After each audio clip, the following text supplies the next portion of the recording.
Hello everyone, मेरा नाम अनीश कुशवाहा। तो आज हम स्टार्ट करने वाले हैं बेसिक मैथ्स का लेक्चर नंबर 3। क्लास 11th वाले जो हैं वो इसको देख सकते हैं। बाकी पिछले जो 2 लेक्चर हैं उसमें हमने क्या क्या बात करी है वो हम देखेंगे। पहली चीज़ तो हमारी एक स्टोरी चल रही है। बिल्कुल, जो इंसान है उसकी शुरुआत कहाँ से हुई है, वो कैसे कैसे गणित को खोज रहा है, वो हमारी स्टोरी चल रही है। उसमें सबसे पहले उसने संख्याओं को खोजा।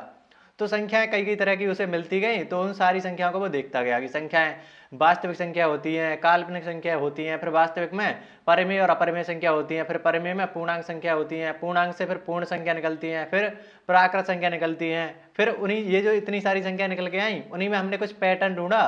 पैटर्न के आधार पर हमने सम, विषम संख्याएं, अभाज्य संख्याएं, भाज्य संख्या, ये सब हमने देखी। अभाज्य संख्याएं, पूर्ण वर्ग संख्या क्या होती हैं, पूर्ण घन संख्या क्या होती है, ये सारी बातें हम कर चुके थे। अब जब हम भाज्य और अभाज्य के बारे में चर्चा कर रहे थे तो हमारे पास एक और नई चीज निकल के आ गई कि गुणनखंड क्या होता है। गुणनखंड क्या होता है? गुणनखंड की कोई भी संख्या है उसको हम 2 टुकड़ों में तोड़ सकते हैं, तो ये गुणनखंड हो गए। 2 और 6, 6 के टुकड़े हो गए। टुकड़ा ही तो होता है गुणनखंड। तो गुणनखंड का मतलब टुकड़ा। ठीक है, तो यहाँ तक हमारा 2 लेक्चर में हमने पूरा कर लिया है, पूरा डिटेल में पढ़ा है। 2 लेक्चर में अगर तुम इतनी सारी चीजें कर रहे हो तो बहुत डिटेल जा रहे हो तुम एक तरीके से।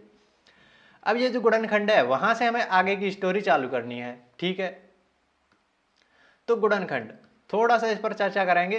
वैसे तो हमने कल इस पर चर्चा करी थी, अच्छी खासी चर्चा करी थी इस पर, लेकिन फिर भी हमें आगे और करनी है इस पर चर्चा। तो गुणनखंड के बारे में मैंने तुम्हें 2-3 चीजें बोली थी। एक तो खंड मतलब टुकड़ा। टुकड़ा हमेशा संख्या से छोटा होगा। अगर संख्या 6 है तो इसके टुकड़े क्या आ रहे हैं, 2 गुणा 3, तो ये हमेशा इस संख्या से छोटे आ रहे हैं। पहली बात, जो गुणनखंड होता है, गुणनखंड होता है वो संख्या से छोटा होता है। यही तो चिन्ह होता है छोटा होने का कि गुणनखंड छोटा है संख्या से। कोई भी तुम संख्या ले लो, उसका जो गुणनखंड होगा वो संख्या से छोटा होगा। पहली बात तो ये है। दूसरी बात, अगर जो गुणनखंड है वो संख्या से छोटा है तो ऐसा देखा गया कि तुम उस संख्या में उसका भाग भी दे सकते हो। ये जो गुणनखंड होते हैं उनका संख्या में तुम भाग दे सकते हो, पूरी पूरी बार चला जाएगा। तो संख्या में हम गुणनखंड का भाग दे सकते हैं तो वो पूरी पूरी बार चला जाएगा। ये 2 बातें मेन हैं, तुम इन दोनों बातों को याद रखना। बाकी फिर हम आगे की चीजें अब स्टार्ट करने वाले हैं। ठीक है, अब जैसे जो गणितज्ञ थे, या गणितज्ञों को छोड़ो, जो इंसान है वो थोड़ा थोड़ा समस्याओं को खोज रहा है, तो उसके पास एक समस्या आती है। जैसे मैं तुमसे कहूं कि कोई संख्या है, ये तो खैर चलो मैं ऐसे सवाल पूछता तुमसे। मान लो कोई तुम्हारे पास संख्या है 60 और दूसरी संख्या है तुम्हारे पास मान लो 84, मान लो, चलो 84। मेरा सवाल तुमसे ये है कि ऐसी कौन सी संख्या है, ऐसी संख्या बताओ, ऐसी सबसे छोटी संख्या, या छोटी नहीं, तुम बड़ी संख्या बताओ। सबसे छोटी संख्या तो एक ही हो जाएगी, बड़ी संख्या बताओ पहले। चलो, सबसे बड़ी संख्या, ऐसी सबसे बड़ी संख्या जिसका 60 और 84 में, जिसका 60 और 84 दोनों में भाग चला जाए। ये तुम्हारे पास समस्या है, मैं तुमसे ये सवाल पूछ रहा हूँ, तो तुम कैसे करोगे इस सवाल को, तुम बताओ। ऐसी सबसे बड़ी संख्या याद करनी है, सबसे बड़ी संख्या बतानी है जिसका 60 में तुम भाग दो और 84 में भाग दो, दोनों में चला जाए। तुम कहोगे 2 है, 2 का भाग दोगे 60 में चला जाएगा, 2 का भाग इसमें दोगे तो पूरी पूरी बात चला जाएगा। तुम बोलोगे कि 3 है, 3 का तुम इसमें भाग दोगे तो चला जाएगा, 84 में दोगे तो उसमें भी चला जाएगा। मैंने तो दिया ही नहीं, लेकिन फिर भी मुझे पता है। ये चीज़ मुझे कैसे पता चल गई? तो ये पता चल रही है मुझे भाजकता के नियमों से, कि कुछ भाग देने के हमने कुछ नियम, मतलब उसमें कुछ देखा, हमने पैटर्न ढूंढा कि ऐसा ऐसा हो रहा है, तो उस पर हमने कुछ नियम बना दिए। नियम भी ऐसे ही बनते हैं कि कुछ हमने देखा और वो चेक करा कि हर जगह लागू हो रहा है कि नहीं, तो तुमने नियम बना दिया। वो नियम ऐसे नहीं है कि पहले से हैं, उन्हें तुम खोज नहीं सकते, वो खोजे जा सकते हैं, हम खोज कर देखेंगे। तो ये भाजकता के नियम भी मैं थोड़ा सा लास्ट में याद दिला देना। तुम क्या दिलाओगे, मुझे याद रखना पड़ेगा कि मुझे कराने हैं। तो भाजकता के नियम भी थोड़ा सा देख लेंगे। तो 3 का भाग दोगे इसमें भी चला जाएगा, इसमें भी चला जाएगा। तुमने 2 का भाग देकर देखा, 3 का देखा, तो 3 तो इससे बड़ा है ना। क्या 3 से बड़ा भी कोई संख्या है जिसका दोनों में भाग चला जाएगा? तुम बोलोगे 4 है, 4 का इसमें देखा दोगे, 4 का इसमें देखा देखो, चला जाएगा। 5 का देखा देखो, तुम बोलोगे 5 का इसमें नहीं जाएगा, तो हटाओ, लेकिन 4 तो है ना। 6 का देकर देखो तो 6 का भी चला जाएगा। तो ऐसे बड़ी से बड़ी संख्या याद करनी है। तुम बोलोगे कि 60 का देकर देखो, 60 का इसमें चलाएगा, इसमें नहीं जाएगा। तुम बोलोगे 30 का देकर देखो, इसमें चलाएगा, इसमें नहीं जाएगा। तो ऐसी कौन सी संख्या है, ऐसे तो तुम्हारी जिंदगी निकल जाएगी इसमें, तुम चेक करते करते जिंदगी तो नहीं निकलेगी। तुम्हें कितना टाइम लग जाएगा एक एक संख्या से तुम चेक करो कि 6 का देकर देखा, 7 का देखा, 8 का देखा, ऐसे ऐसे तुमने करते करते 60 तक देखा तुमने कि चला जाएगा कि नहीं। तो क्योंकि 60 तक तो देखना पड़ेगा ना। 7 से बड़ी मान लो तुमने 65 संख्या ले ली, 65 ले ली तुमने, तो 65 का तो इसी में ही नहीं जाएगा। 65 60 से ऊपर कोई भी संख्या ले लो, 61 ले लो, 62 ले लो, 63 ले लो, उसका इसमें पूरी पूरी भाग जा सकता है? नहीं जा सकता। तो बड़ी से बड़ी संख्या तो 60 तक ही हमें चेक करनी है, तो 60 तक थोड़ी ना चेक करेंगे। तो इसके लिए ये जो समस्या है तुम्हारे सामने, इसको कैसे सॉल्व करोगे? तो उसके लिए देखा गया कि ये जो संख्याएं हैं, ये जो संख्या है वो मिलके किससे बनी है, इसके टुकड़े क्या हैं। तो तुम 60 के टुकड़े करोगे, तुम कहोगे 60 के टुकड़े हमें पता है भैया, ऐसे करते हैं, 1 गुणा 60 करेंगे, 2 गुणा 30 करेंगे, 3 गुणा 20 करेंगे, 4 गुणा 15 करेंगे, ऐसे करते जाएंगे। चलो मैं अगले पेज पर यहाँ पर लिख देता हूँ इस चीज़ को। 60 थोड़ा सा लेंदी पड़ेगा, चलो मैं थोड़ा सा आसान सवाल ले लेता हूँ, इसको करना थोड़ा सा आसान हो जाए। यहाँ पर चलो 6 और 8 दोनों को ले लो, बड़ी संख्या नहीं ले रहे हम, 6 और 8 ले लो। तुम समझ गए ना, हमें एक बड़ी समस्या थी 60 और 84 हुई, तुम याद रखोगी, वो हमारी रियल समस्या है। लेकिन उसको करने के लिए हमें कुछ पैटर्न ढूंढना है। तो उससे पहले हम छोटी संख्याओं पर काम करके देख लेते हैं कि छोटी संख्याओं को हम कैसे देखेंगे। तुमने कहा कि हम 6 और 8 को देख लेते हैं पहले, कि 6 और 8 में कैसे काम करेगा ये चीज़। कि 6 और 8 दो संख्याएं हैं तुम्हारे पास, हमें बताना है कि ऐसी सबसे बड़ी संख्या कौन सी है जिसका इन दोनों में भाग चला जाए। प्रॉब्लम समझ में आ रही है कि कैसे हम इस समस्या तक पहुंचेंगे? पहले हम छोटी समस्या के ऊपर काम कर रहे हैं, ठीक है। तुम कहोगे 1 का भाग देकर देखो, दोनों चला जाएगा। मैंने कहा ठीक है, तुमने 1 लिया, हमने कह दिया क्या इससे बड़ी कोई संख्या नहीं है जिसका दोनों भाग चला जाए। तुम 2 का देकर देखो, चला जाएगा, मतलब 2 तुम्हारी सबसे बड़ी संख्या होगी। मैंने कहा 3 का देकर देखो, तुम बोलोगे 3 का इसमें तो चला जाएगा, लेकिन इसमें 3 का नहीं जाएगा पूरी पूरी बार। 4 का देखो, इसमें नहीं जाएगा। 5 का देखोगे, और दूसरी बात एक और चीज़ है, कुछ नहीं है, 5 का देखोगे, 5 का नहीं जा रहा। 6 का देखोगे, 6 का इसमें चला जाएगा, 6 का इसमें नहीं जाएगा। 6 के बाद हम कुछ ले ही नहीं सकते, क्योंकि 7 लोगे तो 7 का तो जाना ही नहीं है इसमें, तो क्यों ले। 8 लोगे, नहीं जाना है इसमें, तो 6 से बड़ी संख्या ले ही क्यों। तो देख रहे हो हमारे पास 2 ही ऐसी संख्याएं आ रही हैं जिनका भाग इसमें भी जा रहा है और इसमें भी जा रहा है। तो उसमें से बड़ा वाला कौन सा है? 2 है ना, तो यही हमारा इसका आंसर हो गया। अब मैं तुमसे कह रहा हूं, जो गणितज्ञ थे उन्होंने कैसे सोचा वो देखो। वो कह रहे थे ये जो 6 है वो मिलके किससे बना है? वो 2 टुकड़ों से मिलकर बना होगा, 2 और 3, या 1 और 6, यही तो इसके गुणनखंड हो जाएंगे टुकड़े। 8 के टुकड़े क्या होंगे? 4, 2 या फिर 8 और 1, ऐसी तो होगा। 1 गुणा 8 करोगे, वही चीज़ चल रही है। ये कैसे निकाला? 2 गुणा 3 करोगे 6 मिल जाएगा, 1 गुणा 6 करोगे 6 मिल जाएगा, 4 गुणा 2 करोगे 8 मिल जाएगा, 8 गुणा 1 गुणा 8 करोगे तो भी 8 मिल जाना है। तो ये इसके गुणनखंड हैं। अब ऐसा देखा गया कि इसके जो गुणनखंड हैं उनमें देखो कि ये ऐसे समझो, ये टुकड़े हैं, अलग अलग टुकड़े हैं, इन टुकड़ों से मिलकर संख्या बनती है, इन टुकड़ों से मिलकर संख्या बनती है। इतनी बात समझ में आ रही है? तो ऐसा टुकड़ा ढूंढो जिससे ये भी बने और ये भी बने। ऐसा टुकड़ा तुम्हें ढूंढना है जिससे ये भी बन रही है संख्या और ये भी संख्या बन रही है। वो जो संख्याएं हैं अगर वो तुम्हें मिल गई तो तुम्हें पता है कि इसका इसमें भी भाग चला, गुणनखंड होता है उसका संख्या में भाग चला जाता है, गुणनखंड होता है उसका संख्या में भाग चला जाता है। अगर ये गुणनखंड यहाँ भी है और ये गुणनखंड यहाँ भी है तो इसका इसमें भाग चला जाएगा। मतलब एक तुम्हें बड़ी संख्या मिल गई जिसका दोनों में भाग चला जा रहा है, मतलब एक संख्या ऐसी मिल गई जिसका दोनों में भाग चला जा रहा है। 1 का भाग भी इसमें जा रहा है, 2 का भाग भी जा रहा है, 1 का भाग भी जा रहा है, 2 का भाग भी जा रहा है। तो 2 संख्याएं तुम्हें ऐसी मिल गई जिसका भाग इसमें भी जा रहा है, इसमें भी जा रहा है। अब जो गुणनखंड है 2 तुम्हें मिले हैं जिनसे संख्या बनी है, उनमें से सबसे बड़ा वाला गुणनखंड देख लो, तो वो क्या है? 2 आ रहा है ना, तो वही जो 2 है वो तुम्हारा आंसर हो जाएगा। ये आइडिया है एचसीएफ का आइडिया। मैं तुम्हें कोई डेफिनेशन नहीं लिखा के ला रहा कि एचसीएफ होता क्या है, तुम्हें ऐसे ऐसे करना होता है, वो सब 10th तक अच्छा लगता है, नहीं 10th तक भी अच्छा नहीं लगता है। लेकिन तुम अब क्लास 11th में आ रहे हो तो मैं समझ रहे हो, तुम्हें आदत डाली जा रही है कि तुम चीज़ों को गहराई से सोच पाओ। 11th में आए हो तो थोड़ा सा गहराई से सोचो। जो तुम 10th तक पढ़ के आए थे मजे मजे में, हल्के में पढ़ के आए थे कि एचसीएफ ये होता है, एलसीएम ये होता है, उनसे आगे तुम्हें सोचना पड़ेगा कि वो चीज़ें निकल के कहाँ से आ रही हैं। थोड़ा सा डीप में सोचना पड़ेगा तुम्हें। तो अब तुम्हें थोड़ा सा समझ में आया होगा, अगर नहीं समझ में आया तो थोड़ा सा वापस से इसको देख लो, क्योंकि यही मेन आइडिया है एचसीएफ का। अगर ये चीज़ तुम्हें समझ में आ गई तो समझ जाना कि एचसीएफ क्लियर है तुम्हारे लिए। तुम जब जब चाहो उसको खोज सकते हो, अगर तुम कुछ भूल भी गए हो तो भी तुम उस चीज़ को निकाल सकते हो खुद से, अगर तुम्हें ये आइडिया क्लियर है तो। अब मैं इस 60 और 84 वाली समस्या पर जाता, 60 और 84 वाली। तो हमें क्या करना पड़ेगा कि ये जो 60 है और 84 है, दोनों के हमें गुणनखंड करने पड़ेंगे कि इसके कौन से टुकड़े हैं, इसके कौन से टुकड़े हैं, दोनों से मिलकर जो बना है उसको ढूंढेंगे, उनमें सबसे बड़ा होगा उसको हम ढूंढ लेंगे। क्या बोला उसको मैं समझाता हूँ।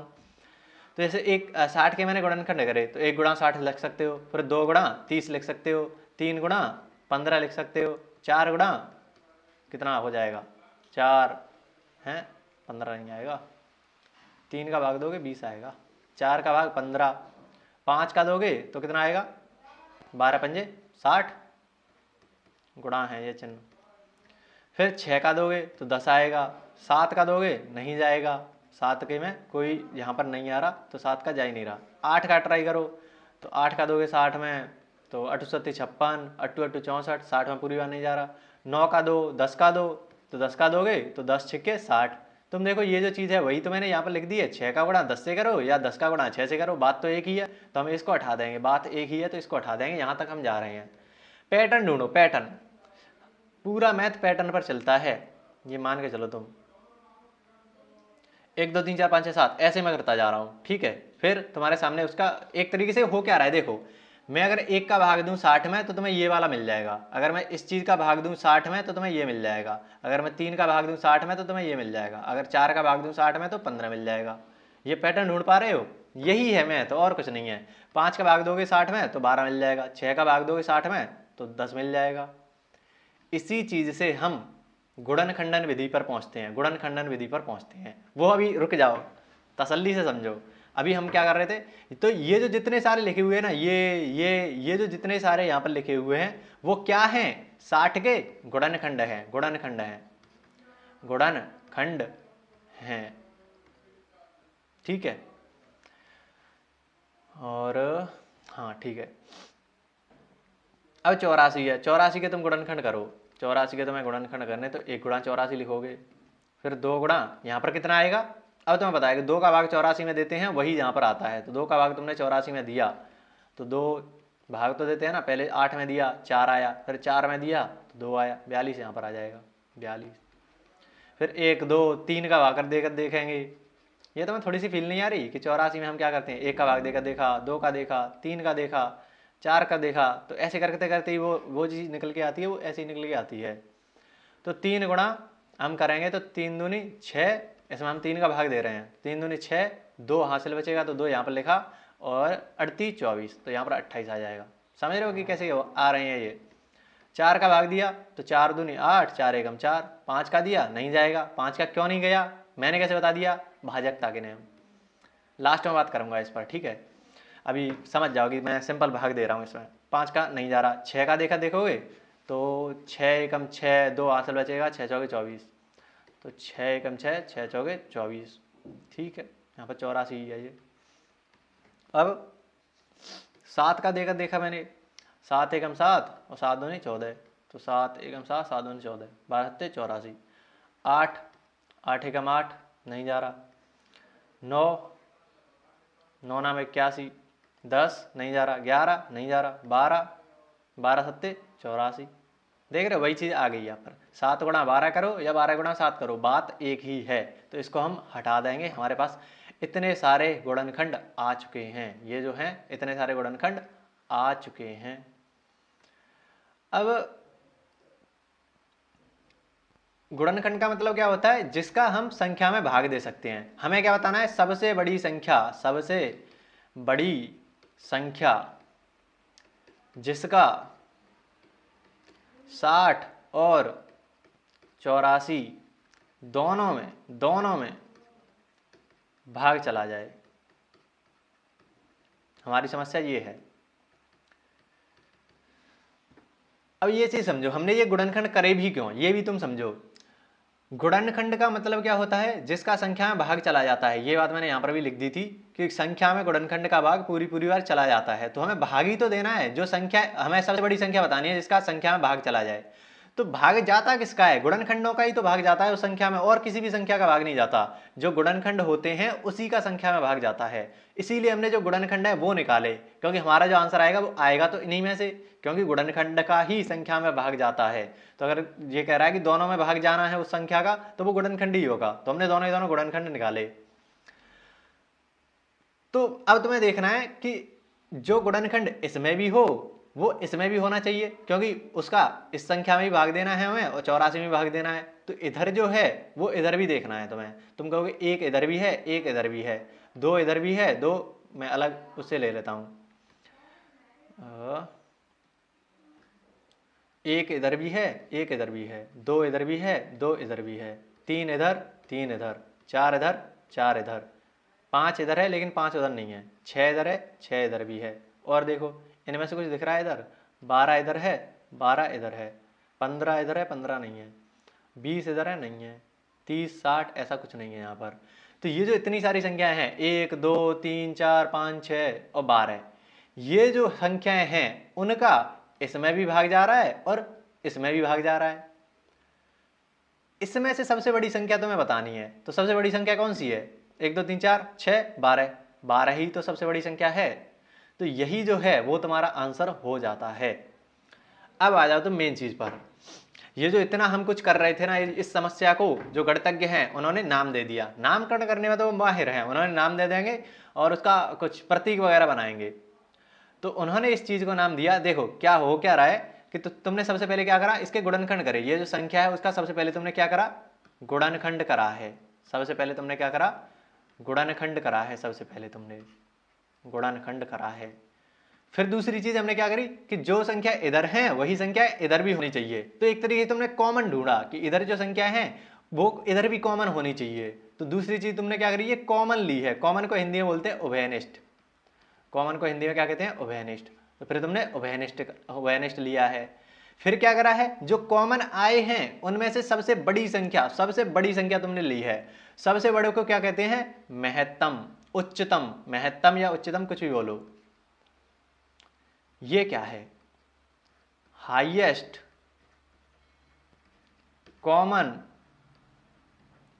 फैक्टर, शॉर्ट में बोला तो SCF।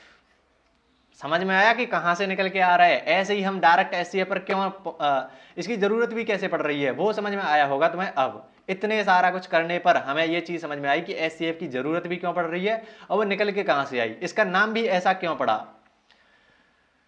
तो हाँ, एक चीज मैं और जरूर कहना चाहूंगा, जो NCERT है, जो किताबें हैं उनमें मुझे ये शब्द पसंद नहीं है कि मासा कहो या इसी को फुल फॉर्म में क्या कहते हैं, महत्तम समापवर्त्य, महत्तम समापवर्तक। ये जो शब्द तुम्हारे सामने लिखा है इससे तुम क्या समझ पा रहे हो? क्या समझ पा रहे हो इससे? तुम पूरा अर्थ समझ गए? नहीं समझ पा रहे होगे। तो ये जो शब्द है उनको थोड़ा सा कम यूज करा करो, इनका कोई मतलब बनता नहीं है। इस जगह, इस शब्द की जगह पर मैं तो कहूंगा NCERT को ये बदलना चाहिए कि इस शब्द की जगह पर वो इस शब्द का इस्तेमाल करे। जैसे इंग्लिश में होता है वैसे इंग्लिश में SCF कहेंगे या फिर उसको हाईएस्ट कॉमन फैक्टर बोलेंगे। तो हम क्यों इस शब्द को पकड़े? हम भी उसका हिंदी वाला वर्जन देख लेते हैं कि हाईएस्ट को हमने बोल दिया महत्तम, कॉमन को बोल दिया ओएनिस्ट और फैक्टर को बोल दिया गुणनखंड। तो ये जो शब्द लिखा हुआ है, ये जो चीज लिखी हुई है, उससे हमें पूरा SCF का कंसेप्ट पता चल रहा है कि सबसे पहले हमें गुणनखंड करना है, फिर कॉमन ढूंढना है और उसमें सबसे बड़ा ढूंढना है। पूरी डेफिनेशन उसके नाम में से निकल के आ रही है। तो हम इस शब्द का क्यों इस्तेमाल करें बार बार? बस तुम समझ जाओ कि मासा का मतलब होता है SCF, बस इतना इसका महत्व है और कुछ तो है नहीं इसमें। तो ये शब्द ज्यादा इस्तेमाल करने का ट्राई करो। मैं अपने पूरे मैथ में इस्तेमाल करूंगा इसी चीज का, ताकि तुम्हारे दिमाग में भी ये चीज बैठे कि SCF का मतलब क्या होता है। महत्तम समापवर्तक बोल मत देना आपसे, तुम्हें बोलना है SCF का मतलब महत्तम उभयनिष्ठ गुणनखंड। महत्तम उभयनिष्ठ गुणनखंड। तुम देखोगे ये जो मैंने शब्द बोला है इससे तुम्हारा कितना आसान हो जाता है SCF। तुम ये चीज महसूस करोगे। ये चीज ऐसी LCM को कहते हैं लघुत्तम समापवर्त्य, उससे कुछ मतलब बनता नहीं है। उसका सिंपल सा अर्थ होता है लघुत्तम उभयनिष्ठ क्या कहते हैं, गुणज। ये बोला करो, वो ज्यादा फायदेमंद है हमारे लिए। तो जो नॉलेज है वो वही सही है जो हमारे काम की हो। तो काम की जो है वो ये है, ये शब्द को इस्तेमाल करना सीखो तुम। तो एचसीएफ कहाँ से निकल के आ रहा है, समझ में आ रहा है। अब वो चीज़ एचसीएफ पर बाद में लौट कर आएंगे, लेकिन वो चीज़ समझो कि जो मैं ये जो करते हो ना, ये गुणनखंडन करते हो तुम कि 84 का गुणनखंड करते हो तो 2 का भाग दिया कितना आया 42 आया, फिर 2 का देते हो 21 आया, फिर 3 का देते हो। वो चीज़ समझ में आ रही है कहाँ से आ रही है। एक का गुणा तुमने देखा इसी चीज़ को और सिंपल करो, 1 का गुणा करके देखा तो 84 आया, फिर 2 का भाग देकर देखा तो 42 आया, फिर 3 का भाग देकर देखा तो 21 आया, फिर 4 का देकर देखोगे नहीं जाएगा, 5 का देखोगे तो नहीं जाएगा। क्या क्या है ये, अरे ये 42 है, सॉरी। तो हाँ, तो हम कहाँ थे, यहाँ पर थोड़ी गलती हो गई, सॉरी। ये 42 होता और ये 21, फिर तुम 7 का भाग देते इसमें तो 3, फिर 3 का भाग देते तो हैं, हाँ 3 का भाग देते 7 आता और तुम यहीं पर रुक जाते, क्योंकि यही चीज़ तो यहाँ पर लिखी हुई है। तो इतने पे तुम आकर रुक जाते, तो वो मैंने अभी गलत कह दिया, जैसे पूरी कैलकुलेशन थी वही गड़बड़ा गई। लेकिन ठीक है, तुम आइडिया समझ गए ना, आइडिया क्या है। तो इसमें से सबसे बड़ा जो कॉमन आ रहा है वो ये 7 नहीं है, 7 गुणा 3 और हैं, क्या गड़बड़ कर दी मैंने। 4 का भाग दोगे तो 3 का भाग देने पर 3 दूनी 6 आएगा, फिर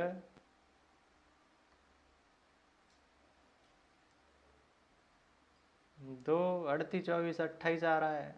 हाँ, यहाँ पर 42 गलत था बस। तो तुम 4 का भाग दोगे तो 4 का 4 दूनी 8 और 4 एकम 4 21 आएगा। फिर 5 का दोगे नहीं जाएगा, 6 का दोगे तो 6 का चला जाएगा, 6 का 6 एकम 6 और 6 चौके 24। फिर 7 का दोगे तो कितना आएगा, 7 एकम 7, 7 दूनी 14 12 आ गया। फिर 8 का दोगे नहीं जाएगा, 9 10 11 12, 12 का दोगे 7 फिर से आ जाएगा। वही चीज़ है वहाँ पर, बस एक ये गड़बड़ थी, वो मैंने गलत कर दिया, बाकी तो सब सही था। तो आंसर तो इसका फिर से 12 ही आने वाला है। तुम कॉमन ढूंढोगे तो 4 कॉमन था और 5 तो है ही नहीं, 6 कॉमन था, 12 कॉमन था, तो 12 इसका आंसर हो जाता है कि सबसे बड़ी संख्या जिसका दोनों में भाग चला जाए। इसी को एचसीएफ कहते हैं। तो एचसीएफ एक्चुअल में है क्या, 12। एचसीएफ 12 हो गया। तो एचसीएफ कितना हो गया यहाँ पर, 12 हो गया। हम कहना क्या जा रहे हैं, हाँ मैं यहाँ पर था, थोड़ा सा वो बीच में वीडियो बंद हो गई थी, तो वापस से स्टार्ट करते हैं थोड़ा। तो मैं क्या कह रहा था, जैसे तुम गुणनखंडन विधि जो होती है वो भी इसी आइडिया से निकल के आ रही है। ये जो हमने कराया ना गुणनखंड, उसी आइडिया से निकल के आया है गुणनखंडन विधि। अब वो विधि तुम्हें समझ में आ जाएगी। जैसे मैं इसी पेज को थोड़ा सा वापस लेता हूँ और मैं तुम्हें वो चीज़ समझा रहा हूँ। ये तुमने सारे के सारे गुणनखंड निकाले हैं। अब यहाँ पर थोड़ी सी और चर्चा करते हैं। अभी हम एचसीएफ पर वापस लौट के आएंगे, लेकिन तुम समझो अभी चीज़ों को, जो करा रहा हूँ उस पर ध्यान दो बस तुम। तो बाकी कोई दिमाग में नहीं चलना चाहिए, कुछ भी तुम्हारे दिमाग में एक्स्ट्रा नहीं चलना चाहिए। तो यहाँ पर बेसिकली हम अगर 60 को देखें तो जो एक गुणनखंडन विधि बनाई गई उसमें सेम चीज़ करते हैं। ये भाग देना की तरीका ही है एक तरीके से। तुमने 1 का भाग दिया 60 आया। यहाँ पर जो कर रहे थे 1 गुणा 60, तुम्हें पता है 1 से गुणा कर रहे हो तो 1 का अगर तुम 60 में भाग दोगे तो 60 आने वाला है। 2 का भाग 60 में देखो तो 30 आएगा। 3 का भाग 60 में दोगे तो 20 आएगा। 4 का भाग 60 में देखो तो 15 आएगा। 5 का भाग 60 में दोगे तो 12 आएगा। सिंपल लॉजिक समझ रहे हो। तो हमने 2 का भाग दिया तो कितना आना चाहिए, 2 का भाग दिया तो 30 आना चाहिए, तो यहाँ पर 30 आ गया। फिर अब 30 में तुम 3 का भाग दोगे, 1 2 3 4 ऐसे करते जाते हैं हम, तो ऐसे ही चलते हैं क्रम में। 3 का भाग दिया तो तुम्हें पता है कितना आने चाहिए, 20 आना चाहिए हैं, सॉरी 10 आएगा। ये अलग चल रहा है थोड़ा सा, लेकिन तुम इसी तरीके से कर रहे हो, ठीक है। तुम ये जो हैं उनके हिसाब से चल रहे हो, तुम्हें कुछ अभी चीज़ें समझ में आएंगी, ठीक है ठीक है। तो अब तुम 4 का भाग दोगे, 4 का भाग नहीं जा रहा तो इसको उठाओ। 5 का भाग दोगे, 5 का भाग चला गया 2 बार, या हाँ इससे पहले मुझे ये करना था, 2 का भाग फिर से देना था तो 15 आता। 15 फिर तुम 3 का भाग दोगे तो 5 आएगा। फिर 5 में तुम भाग दोगे तो 1 आप 1 पे खत्म हो जाएगा। अब 1 में तो 1 का ही भाग जाएगा, उसके अलावा तो जा नहीं रहा है, तो यहाँ पर हमने छोड़ दिया। तो ये जो 60 है, ये जो 60 है उसको बेसिकली तुम लिख सकते हो। ये जो 60 है उसको तुम लिख सकते हो 1 गुणा 2 गुणा 2 गुणा 3 गुणा 5। थोड़ा सा तुम्हें फील तो आया होगा। ये जो हम गुणनखंड निकाल रहे थे कि 60 को हम क्या कर रहे थे, 1 गुणा 60 लिखा, फिर 2 गुणा 30 लिखा, फिर 3 गुणा 20 लिखा, 4 गुणा 15 लिखा, यही थोड़ा सा ही चेंज होकर ऐसा कुछ हो रहा है, थोड़ा सा फील आया होगा तुम्हें। अब उस फील को प्रॉपर कर देते हैं कि किस तरीके से ये चीज़ें चल रही हैं। तो 60 को तुम देखो, तुम ये जो गुणनखंड आए हैं इनको गुणनखंड बोल रहे हैं। तो 1 गुणा 2 गुणा 2 गुणा 3 गुणा 5, ये अगर तुम करके देखो तो 5 3 15, 15 दूनी 30, 30 दूनी 60, वही चीज़ मिल गई। 60 एकम 60 तो 60 ही होता है। तो ये जो विधि है वो क्या कर रही है, अब यहाँ पर इंटरेस्टिंग चीज़ देखो, इंटरेस्टिंग चीज़ क्या है, इंटरेस्टिंग चीज़ क्या है वो मैं तुम्हें अब दिखाता हूँ। बहुत ही मज़ेदार चीज़ है ये। 1 मिनट। अब तुम देखो, ये सारे के सारे गुणनखंड हैं 60 के, ठीक है। ये जो जितने भी दिख रहे हैं वो 60 के गुणनखंड हैं। इनमें अभाज्य संख्याएं भी होंगी, भाज्य संख्याएं भी होंगी। तुम मुझे अभाज्य संख्या ढूंढ के बताओ कौन कौन सी हैं। एक अभाज्य संख्या है, तुम बोलोगे नहीं है, वो ना तो भाज्य है ना भाज्य है। दो अभाज्य संख्या है, दो अभाज्य संख्या है। अभाज्य संख्या तो मैं लिखने को बोल रहा हूँ, तो तुमने लिख दिया कि दो अभाज्य संख्या है। तीन अभाज्य संख्या या भाज्य संख्या है, तीन भी अभाज्य संख्या है। चार तुम बोलोगे भाज्य संख्या है, टुकड़े टूट जाएंगे उसके, चार को तुम 2 गुणा 2 लिख सकते हो। 5 अभाज्य संख्या है, 6 भाज्य संख्या है, 60 भाज्य संख्या, 30 भाज्य, 20 भाज्य, 15 भाज्य, 12 भाज्य, 10 भाज्य। केवल ये 3 संख्याएं ही हैं जो अभाज्य हैं। यहां पर देखो, ये जो तुमने विधि लगाई, ये जो तुम करते हो गुणनखंडन, वहां पर भी क्या आ रहा है, 2 3 5, 2 3 5 के अलावा कुछ नहीं आ रहा। यहां पर भी अभाज्य संख्याएं ही आ रही हैं। तो ये जो विधि है वो तुम्हें अभाज्य गुणनखंड ही दे देती है, सिंपल। तुम्हें बस जो भाज्य गुणनखंड है, ये जो भाज्य है, ये भाज्य है, इनको हटा देती है, तुम्हें केवल अभाज्य गुणनखंड ही देती है। इसीलिए इस विधि को कहते हैं अभाज्य गुणनखंडन विधि। समझ में आ रही हैं चीजें? ये चीजें क्लास 10th में नहीं पढ़ाई जाती हैं, पढ़ानी चाहिए, लेकिन कोई पढ़ा नहीं रहा है तो क्या करा जाए। अब तुम 11th में आ रहे हो तो मैं तुम्हें पढ़ा रहा हूँ ये चीजें। अभाज्य गुणनखंडन विधि अब समझ में आ रहा है ये कैसे काम कर रही है। अब तुम बोलोगे कि ये विधि भी तो किसी इंसान ने बनाई होगी, किसी गणितज्ञ ने बैठ के बनाई होगी। उसने ऐसी विधि बनाई ही क्यों जिससे हमें केवल अभाज्य संख्या मिल रही हैं, उन्हें भाज्य संख्याओं से दिक्कत क्या है। अब उस चीज को समझो, सारा कुछ कनेक्टेड है भैया। जैसे मैं तुम्हें अब ये जो विधि है उसको बताता हूँ कि ये हम अभाज्य की ही अभाज्य विधि लाने की तुम सॉरी अभाज्य गुणनखंड ही तुम्हें चाहिए। ऐसी विधि किसी गणितज्ञ ने बना दी, उसे दिक्कत क्या थी, ये जो भाज्य संख्याएं थी इनसे, उसे अभाज्य अभाज्य ही क्यों चाहिए थी। अब उसको समझो, उसका रीजन समझो। ये मैं दोबारा लिख दे रहा हूँ एक बार, अच्छे से समझ में आएगा तुम्हें। ये चीज़ बहुत मुश्किल से तुम्हें किसी किताब में मिलेगी, सच बता रहा हूँ, क्योंकि ये चीज़ मैंने खुद से खोजी थी अपने लिए। तो अब पता नहीं किसी बुक में हो या नहीं, लेकिन मेरे लिए तो ये चीज़ मैंने खुद से ही ढूंढी थी कि ये जो तरीका है कि गुणनखंडन विधि कहाँ से निकल के आ रही है, ये मेरे लिए तो मैंने ही खोजा था। तो ये चीज़ तुम खुद से खोज सकते थे अगर तुम थोड़ा सा दिमाग लगाते तो। बाकी मैं तुम्हें वो लगवा रहा हूँ दिमाग, तो तुम भी अपना दिमाग लगाना ही, कुछ तुम्हें नई चीज़ें मिल जाएँ। वो चीज़ नई चीज़ें ढूंढने के पीछे भागा करो कि कुछ नया मिल गया तुम्हें उन्हीं चीज़ों में से। तो इसके जो गुणनखंड होंगे वो क्या होगा, 1 गुणा 60 करा, 2 गुणा 30 करा, 3 गुणा 20 करा, ये 60 ही है। 60 को ही हम ऐसे लिख सकते हैं, 60 को ही हम इस तरीके से लिख सकते हैं, 60 को ही हम 4 गुणा 15 लिख सकते हैं, 60 को ही हम 5 गुणा 12 लिख सकते हैं, 60 को ही हम 6 गुणा 10 लिख सकते हैं। इतने ही तो सारे गुणनखंड आ रहे थे। अब देखो इंटरेस्टिंग कमाल, यहां से तुम्हारा दिमाग फटना स्टार्ट होगा कि तुम देखो 1 गुणा 60, 60 को तुम क्या लिख सकते हो, 60 के टुकड़े तोड़ो, 60 के टुकड़े तोड़ो। या इससे पहले मैं तुम्हें उल्टा स्टार्ट करता हूँ, यहाँ से मजा आएगा तुम्हें। 6 क्या है, 6 एक भाज्य संख्या है, 6 एक भाज्य संख्या है, 10 भी एक अभाज्य संख्या है। मैं कह रहा हूँ 6 के तुम और टुकड़े तोड़ दो। तुम क्या तोड़ोगे कि 1 गुणा 6 करोगे तो उससे कुछ मतलब हो, कुछ फायदा हो नहीं रहा है, क्योंकि इस चीज़ का तुम 1 से गुणा करोगे तो वही चीज़ आ जाएगी, तो उससे कुछ फायदा नहीं हुआ। तुम 2 गुणा 3 में तोड़ दो इसको। 6 को तुम या तो 1 गुणा 6 में तोड़ सकते हो या 2 गुणा 3 में तोड़ सकते हो। इससे हमें ज़्यादा फायदा दिख नहीं रहा है, क्योंकि 1 का गुणा करने पर 6 ही आ जाएगा वापस। तो हमने इस तरीके से हमने 2 को लिख दिया, सॉरी 6 को लिख दिया, 6 की जगह पर हमने 2 गुणा 3 लिख दिया है। समझना है इसको ध्यान से, ये बहुत ही इंपॉर्टेंट चीज़ चल रही है यहाँ पर। गुणा में 10 है, 10 के भी तुम कितने तरीके से गुणनखंड कर सकते हो, 1 गुणा 10 लिख दो या फिर 2 गुणा 5 लिख दो, यही तो 2 तरीके हैं। 1 गुणा 10 लिखने से कोई फायदा है नहीं, क्योंकि 10 वापस से आ जाएगा गुणा होकर। 2 गुणा 10 लिख सकते हो, 2 गुणा 5 लिख सकते हो 10 को। तुमने 2 गुणा 5 लिख दिया 10 को, ठीक है। अभी हम कुछ नहीं कर रहे, हम कुछ नहीं बोल रहे अभी, हम इस पर गए। 5 को तुम टुकड़ों में तोड़ो, तुम बोलोगे ये अभाज्य संख्या है। अभाज्य का मतलब भी पता है भैया आपको, जिसे तोड़ा नहीं जा सकता, अभाज्य, जिसको तोड़ नहीं सकते, तो तुम तोड़ने की बात कर ही क्यों रहे हो? ठीक है, मत तोड़ो उसको, वैसा का वैसा रखे रहने दो। 12 को तो तोड़ सकते हो, तुम बोलोगे 12 को हम तोड़ देंगे 1 गुणा 12 में, या 2 गुणा 6 में, या 3 गुणा 4 में, कैसे भी तोड़ देंगे। ये 3-4 तरीके हैं हमारे पास। तुम 1 गुणा 12 का तो इस्तेमाल कर नहीं सकते, क्योंकि 12 का गुणा 12 से 1 से करोगे तो कुछ फायदा होगा नहीं। तुम 6 गुणा 2 लिख लो या 3 गुणा 4 लिख लो, कोई कुछ भी लिख लो। तुम मान लो 6 गुणा 2 गुणा 6 लिखते हो, 2 गुणा 6। अब मैं फिर से कहूँगा कि ये जो 5 है इसको तोड़ के दिखाओ, तुम बोलोगे पागल हो क्या, 5 को थोड़ी ना तोड़ देंगे, 2 को भी नहीं तोड़ सकते, 6 को तोड़ सकते हैं। तो 6 को कैसे तोड़ेंगे? या तो 1 गुणा 6 लिखो, कोई फायदा नहीं है। 2 गुणा 3 हम तोड़ सकते हैं, तो तुमने उसको तोड़ दिया। 5 गुणा 2 गुणा 6 की जगह पर 2 गुणा 3 लिख दिया, 2 गुणा 3 6 की जगह पर। ठीक है, अगर तुम 3 गुणा 4 करते यहाँ पर, 3 गुणा 4 मान लो यहाँ पर लिख दिया, तो मैं फिर से कहता कि 3 को तो तुम तोड़ नहीं सकते, 4 को तोड़ोगे तो 3 गुणा 2 गुणा 2 ऐसे आ जाता, और 5 यहाँ से चल ही रहा था 5 गुणा, तो ये 5 गुणा, देख रहे हो वही चीज़ तो यहाँ पर लिखी हुई है, 2 5 5 3, ठीक है वही चीज़ है। तुम किसी भी तरीके से गुणनखंड कर लो तो तुम्हारे पास ऐसी चीज़ आ गई। ऐसे ही तुम इनको करते जाओ।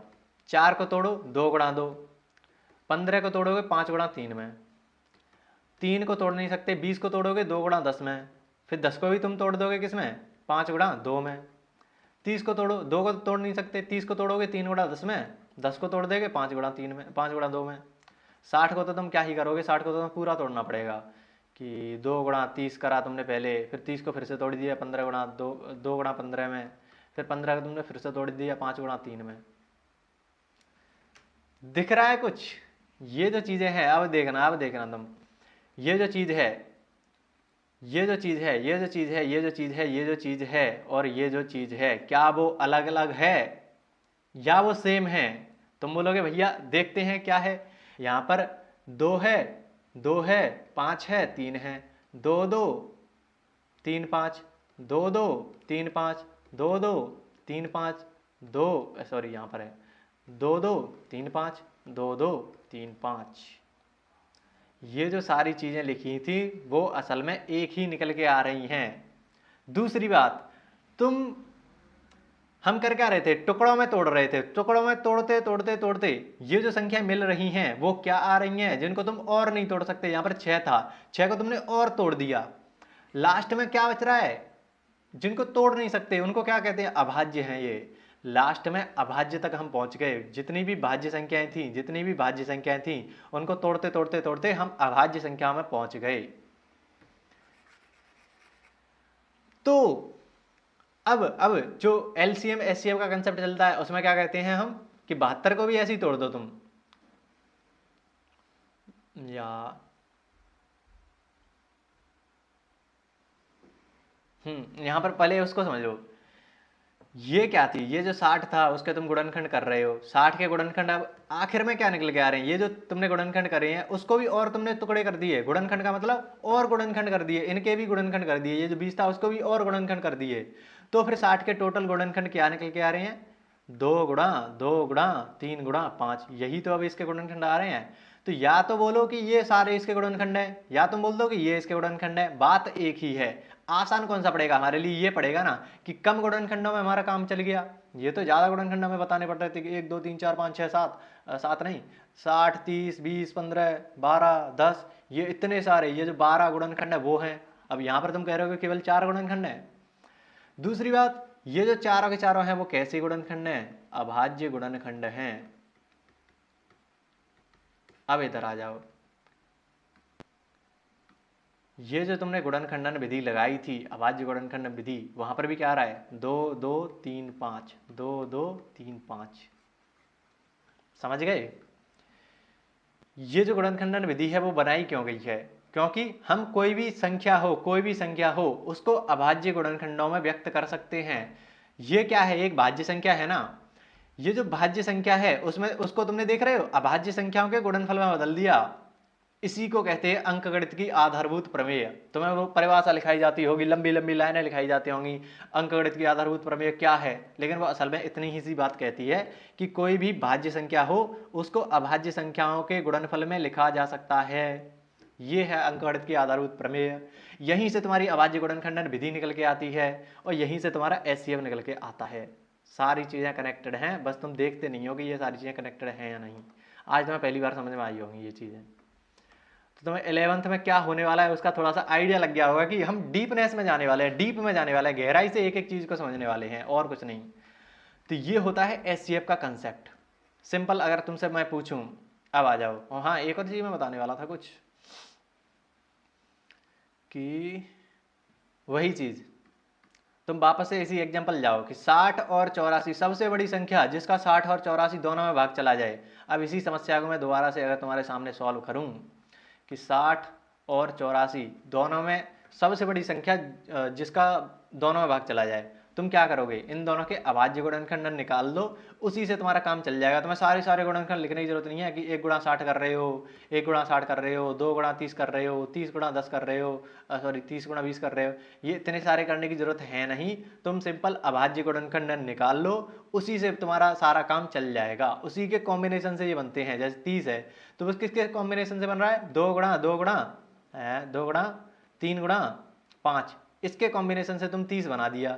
20 किससे बन रहा है? 2 गुणा 2 गुणा 5, इसके कॉम्बिनेशन से बन रहा है। तुम यही निकाल लो ना, जिसके कॉम्बिनेशन से तुम बना कर इनको निकाल रहे हो, वो कॉम्बिनेशन जो जिससे बन रहा है वही निकाल दो। ये अभाज्य गुणनखंड कर दो सिंपल। तो तुम्हें इतनी सारी चीजें करने की जरूरत नहीं है। तुम सिंपल अब निकालोगे अभाज्य गुणनखंड। उसके निकालने की विधि तुम्हें सिंपल बताएगी कि 60 है, उसमें अब तुम 1 गुणा 60 मत करो, तुम सिंपल आगे लिखो अभाज्य संख्या है। जैसे 2 है तो 2 क्या है? एक अभाज्य संख्या है, तो इधर कितना कितना आएगा? 2 गुणा करोगे 30 आएगा। उस पर फोकस मत दो, उसको हटाओ, केवल इस पर ध्यान दो। 3 गुणा करोगे तो 3 गुणा 20 आ जाएगा, इस पर ध्यान मत दो, इसको हटाओ, केवल इस पर ध्यान दो, ये अभाज्य है।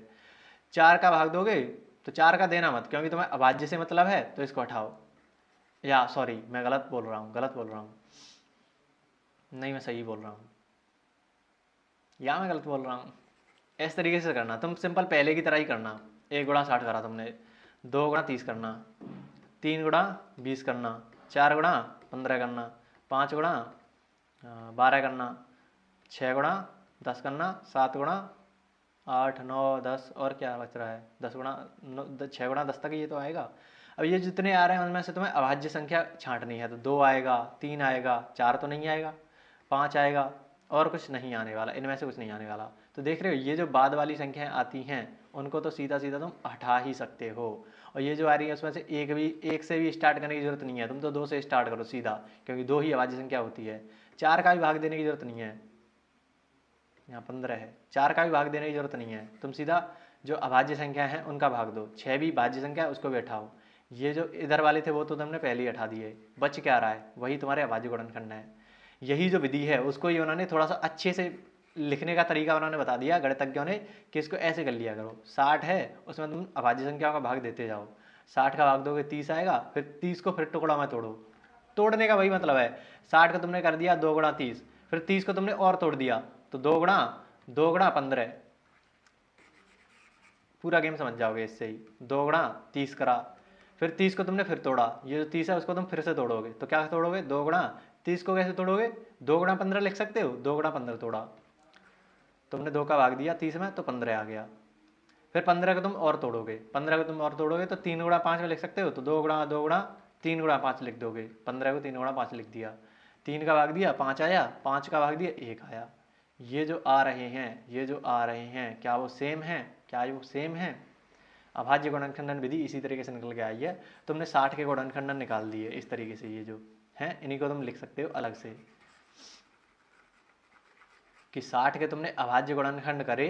अभाज्य गुणनखंडन करने पर अभाज्य गुणनखंड तुम्हें कौन कौन मिल रहे हैं? 2 गुणा 3 2 गुणा 2 गुणा 3 गुणा 5, या तुम्हारे पास इतने सारे गुणनखंड आ रहे हैं, 2 आ रहा है, 3 आ रहा है, 5 आ रहा है।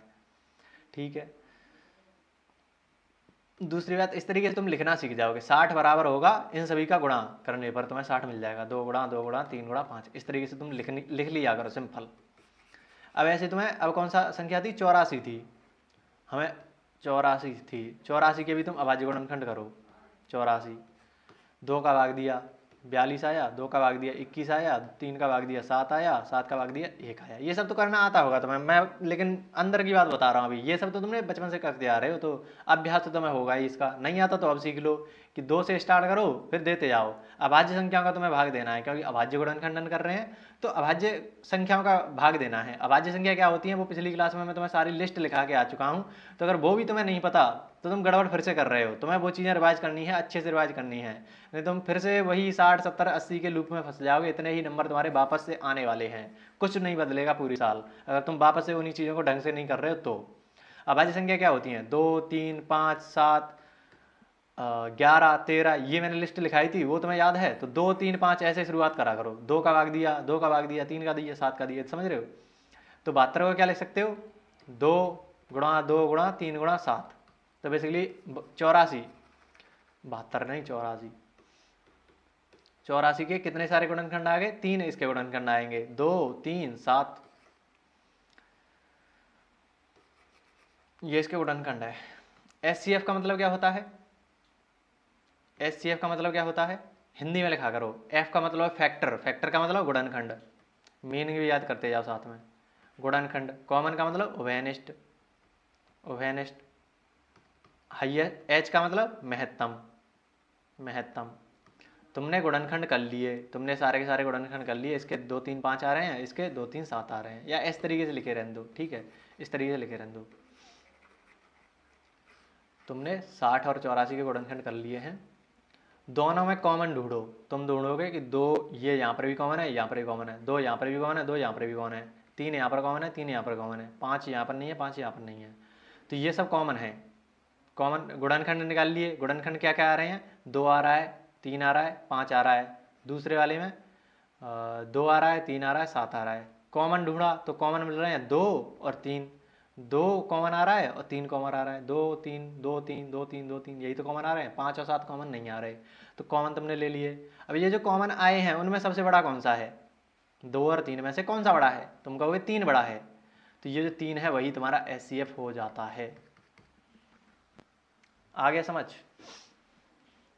इसी चीज को दूसरी तरीके से क्या बोला जाता है कि, अगले पेज पर बताता, दूसरे तरीके से इस चीज को क्या बोला जाता है कि एचसीएफ निकालना है ना तुम्हें। एचसीएफ का मतलब क्या होता है, महत्तम समापवर्त्य मासा। हम क्या बोलते हैं उसको, मासा की जगह पे महत्तम उभयनिष्ठ गुणनखंड।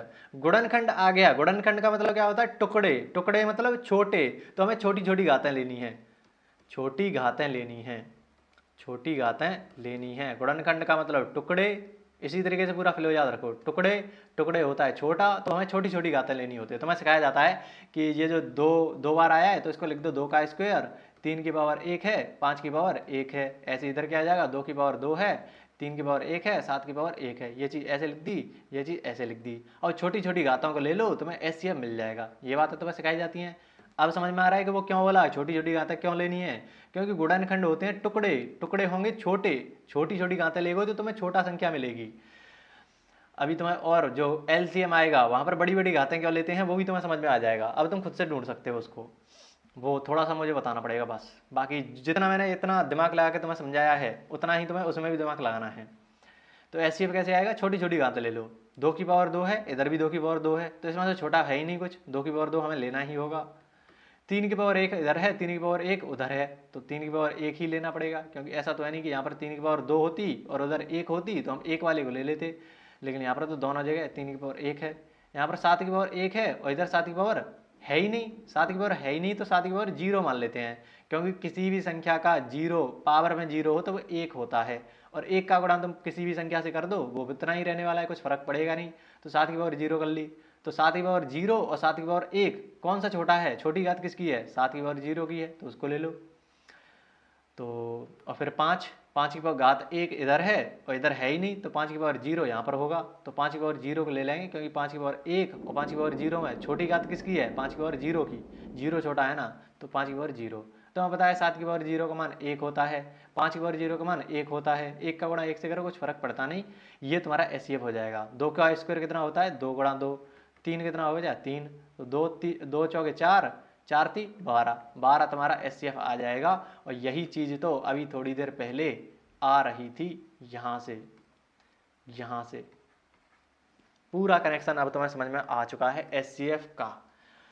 तो अच्छा खासा डिस्कशन हो चुका है HCF पर, और ये निकालना तो तुम्हें आता होगा। मैं उम्मीद कर रहा हूँ कि तुम 10वीं क्लास में भी बहुत प्रैक्टिस करके आए होगे कि कोई भी तुम्हें अगर मैं संख्या दे दूँ, मान लो चलो मैं तुम्हारी प्रैक्टिस के लिए दे देता हूँ, एक सवाल तुम्हारा NCERT में दे रखा होता है क्लास 10th में कि 72 और 404 उदाहरण है शायद ये, 72 और 404 का HCF ज्ञात करो।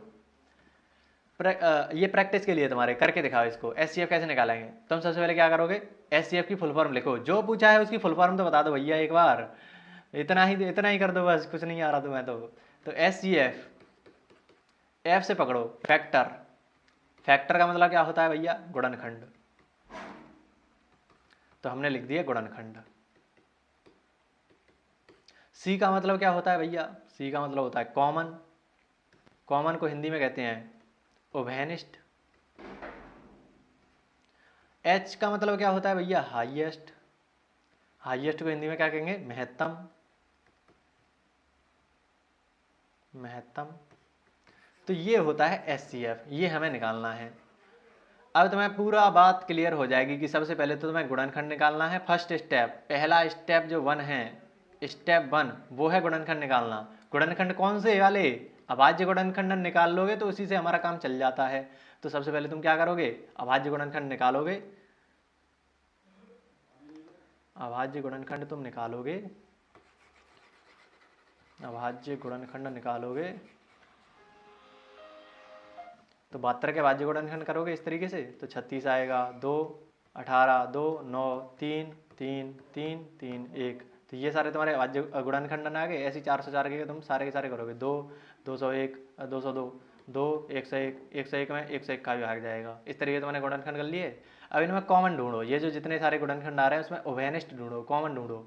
तो कॉमन क्या आ रहा है, 2 आ रहा है, इधर भी 2 आ रहा है, 3 तो इधर आ रहा नहीं है ना, इधर आ रहा है, 101 इधर है लेकिन इधर नहीं है। बेसिकली कॉमन जो आ रहा है केवल 2 आ रहा है, कॉमन तो केवल 2 आ रहा है। और हाँ 2 गुणा 2 करोगे तो 4 आएगा, 4 गुणा 101, तो 4 भी तो एक गुणनखंड है। ऐसे तुम इधर देखो, 2 गुणा 2 करोगे तो 4 आ जाएगा तुम्हें। तो असल में जो कॉमन आ रहा है और सबसे बड़ा जो है वो 4 है, उसके अलावा और कुछ कॉमन नहीं है। वही बड़ी घात है वाला ले लो तुम, यहाँ पर 2 की पावर 3 हो जाएगा और 3 की पावर 2 हो जाएगा। इसको तुम लिखोगे इस तरीके से, इसको लिखोगे तो 2 का स्क्वायर गुणा 101, तो 2 की पावर 3 है, 2 की पावर 2 है, छोटी वाले घात लेनी होते हैं, 2 की पावर 3 नहीं लेंगे, 2 की पावर 2 लेंगे, उसका मान होता है 4। और तो कुछ लेना नहीं है क्योंकि और कुछ कॉमन ही नहीं है, तो 4 ही तुम्हारा HCF हो जाएगा। प्रैक्टिस कर लेना थोड़ा सा बस इसका, HCF बाकी खत्म हो चुका है। इसका मैं एक सवाल भी करा दूंगा। बेसिकली तुम्हें इतना ही बताना था बेसिक में, तो बाकी और कुछ नहीं है। हाँ तो अब आगे थोड़ा सा और देखते हैं। तुम अब कहोगे कि ये जो HCF वाला कंसेप्ट है वो असल में इस्तेमाल कहाँ होगा, रियल जिंदगी में कहाँ इस्तेमाल होगा, रियल लाइफ में ये कहाँ इस्तेमाल होता है वो तो बता दो। तुमने ये तो बता दिया कि 60 और 84, उसमें तुम सबसे बड़ी संख्या बताओ जिसका दोनों में भाग चला जाए। उससे हमें क्या है, हमें क्या फर्क पड़ रहा है कि 60 का भाग जा रहा है कि नहीं जा रहा है, मतलब सबसे बड़ी संख्या निकाल के हम करेंगे भी क्या, हमें क्या मतलब उससे। तो इस चीज़ का इस्तेमाल रियल लाइफ में किस तरीके से होता है, वो ये जो एग्जाम्पल है वो बहुत अच्छी तरीके से तुम्हें समझा देगा। ये शायद पता नहीं एग्जाम्पल का सवाल है, कहाँ का सवाल है, वहीं से मैंने उठाया था, शायद कहीं का होगा, लेकिन तुम समझो। अभी कोई सेमिनार हो रहा है, कोई सेमिनार हो रहा है, या तुम इस तरीके से समझ लो कि कोई पेपर चल रहा है, कोई एग्जाम होने वाला है, मान लो तुम्हारे बोर्ड का एग्जाम हो रहा है, तो उसमें हिंदी, अंग्रेजी और गणित के अलग अलग छात्र हैं, प्रतिभागी हैं। उनकी संख्या है कि हिंदी के जो छात्र हैं वो तो हैं 60, और जो अंग्रेजी के हैं वो हैं 84, और गणित के हैं 108। ये विद्यार्थियों की संख्या है, छात्रों की संख्या है, प्रतिभागियों की संख्या है। तो हिंदी को मैं H से थोड़ा सा लिख दे रहा हूँ कि हिंदी के कितने हैं, 60 हैं, इंग्लिश के कितने हैं, 84 हैं, और मैथ के 108 हैं। ठीक है, ये मैंने लिख लिया है, जो ऊपर डेटा दे रखा है वो। तो इतने सारे विद्यार्थी आ रहे हैं, एक ही दिन आ रहे हैं, ये और है कि एक ही दिन आ रहे हैं, कोई सेमिनार हो रहा है, जैसे कोई मीटिंग हो रही है, उस तरीके से कोई सेमिनार हो रहा है, तो उसमें हिंदी, अंग्रेजी, गणित तीनों के प्रतिभागी आ रहे हैं और इतने इतने प्रतिभागी आ रहे हैं। तो जो स्कूल है या जहाँ पर जो सेंटर है, वहाँ पर आवश्यक कमरों की न्यूनतम संख्या कि कम से कम इतने कमरे तो होने ही चाहिए हमारे पास जिसमें हम सारे विद्यार्थियों को बिठा सकें। तो आवश्यक कमरों की न्यूनतम संख्या कि कम से कम इतने कमरे होने चाहिए, वो ज्ञात करो कि कितने कमरों की आवश्यकता होगी इन सभी को बैठाने के लिए। और एक शर्त और है कि यदि कमरे में समान संख्या में प्रतिभागियों को बैठाया जाना है और वे सभी एक ही विषय के हों। दो कंडीशन लगा दी, एक तो हर कमरे में बराबर बराबर स्टूडेंट होने चाहिए कि एक कमरे में अगर 20 स्टूडेंट हैं तो दूसरे कमरे में भी 20 ही आने चाहिए, तीसरे कमरे में भी 20 ही आने चाहिए, चौथे में भी 20 आने चाहिए। ये कंडीशन है, पहली कंडीशन तो ये है।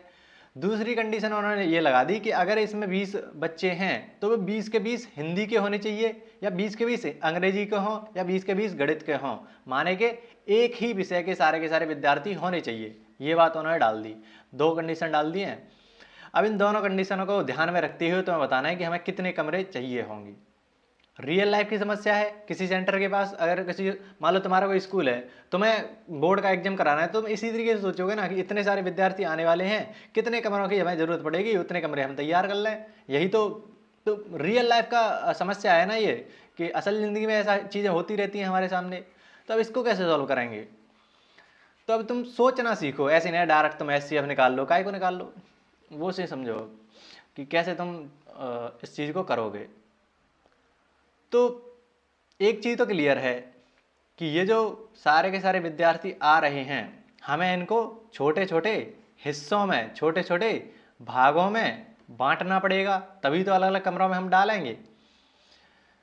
फिर दूसरी चीज़, हमें वो हिस्से कर रहे हैं वो बराबर बराबर चाहिए। तो ठीक है, वो तो बराबर बराबर हिस्से हो जाएंगे, लेकिन ये जो हिस्सा आ रहा है, एक हिस्सा निकल के आएगा, वो हिस्सा इधर भी आना चाहिए। नहीं समझे? मतलब मान लो मैं थोड़ा सा शॉर्ट करके बताता। मान लो ये जो विद्यार्थियों की संख्या, अगर कोई सवाल बड़ा होया करे ना और तुम्हें नहीं समझ में आ रहा कि क्या करना है, उसको छोटा कर लिया करो। जैसे मैं हिंदी के स्टूडेंट मान के चल रहा हूँ 6, इंग्लिश के मान के चल रहा हूँ 8 और मैथ के मान के चल रहा हूँ 10। मैं बहुत सिंपल करके चल रहा हूँ। अब मुझे इनको कमरों की आवश्यकता है और एक कमरे में एक जैसे विद्यार्थी चाहिए और बराबर बराबर विद्यार्थी चाहिए। तो कितने कमरे चाहिए होंगे? तो मैं कहूँगा कि हम छोटे छोटे भागों में इसको बांटेंगे। कि मान लो एक तरीका तो ये है कि तुमने 6 स्टूडेंट यहाँ से ले लिए और 6 को एक कमरे में भर दिया, 6 के 6 जो हिंदी के स्टूडेंट है वो एक कमरे में आ गए, ठीक है। अब तुम एक और कमरा बना रहे हो, उसमें तुम्हें इंग्लिश के विद्यार्थी चाहिए, तो 6 ही विद्यार्थी रख पाओगे। 6 विद्यार्थी तुमने इसमें रख दिए क्योंकि बराबर बराबर रखने हैं, लेकिन 2 बच गए ना। अब 2 को तुम अलग कमरे में रखोगे तो 6 पूरे नहीं हो रहे, तो उस चक्कर में तुम्हें ऐसी चीज़ें चाहिए। फिर तुम और कॉम्बिनेशन बनाओगे, हम 3 के 2 हिस्से बना लें इनके, कि 3 कमरे, 3 बच्चे जो हैं वो एक कमरे में, 3 बच्चे एक कमरे में। फिर तुम गणित वाले को देखोगे तो 3 बच्चे एक कमरे में भर दिए तुमने, और 3 बच्चे एक कमरे में भर दिए तो 6 तो भर दिए। अब 2 बच रहे हैं, तो लेकिन हमें तो 3 चाहिए, तो ये भी नहीं बैठ रहा। तुम करोगे 2 के हिस्से कर लो, चलो 2 के हिस्से चल लो। तुक्केबाजी कर रहे हैं ना हम प्योर। तो हमने एक कमरा बना लिया, उसमें 2 विद्यार्थी रख दिए, दूसरा कमरा बनाया तो 2 विद्यार्थी इसमें रख दिए, तीसरा बनाया उसमें भी 2 रख दिए, प्रॉपर बैठ रहा है। अब गणित वाले करो, 2 विद्यार्थी इसमें बैठा दिए, 2 गणित के विद्यार्थी इसमें बैठा दिए, 2 इसमें बैठा दिए, 6 हो गए। और एक और कमरा हमने बना दिया, उसमें भी 2 विद्यार्थी आ गए प्रॉपर।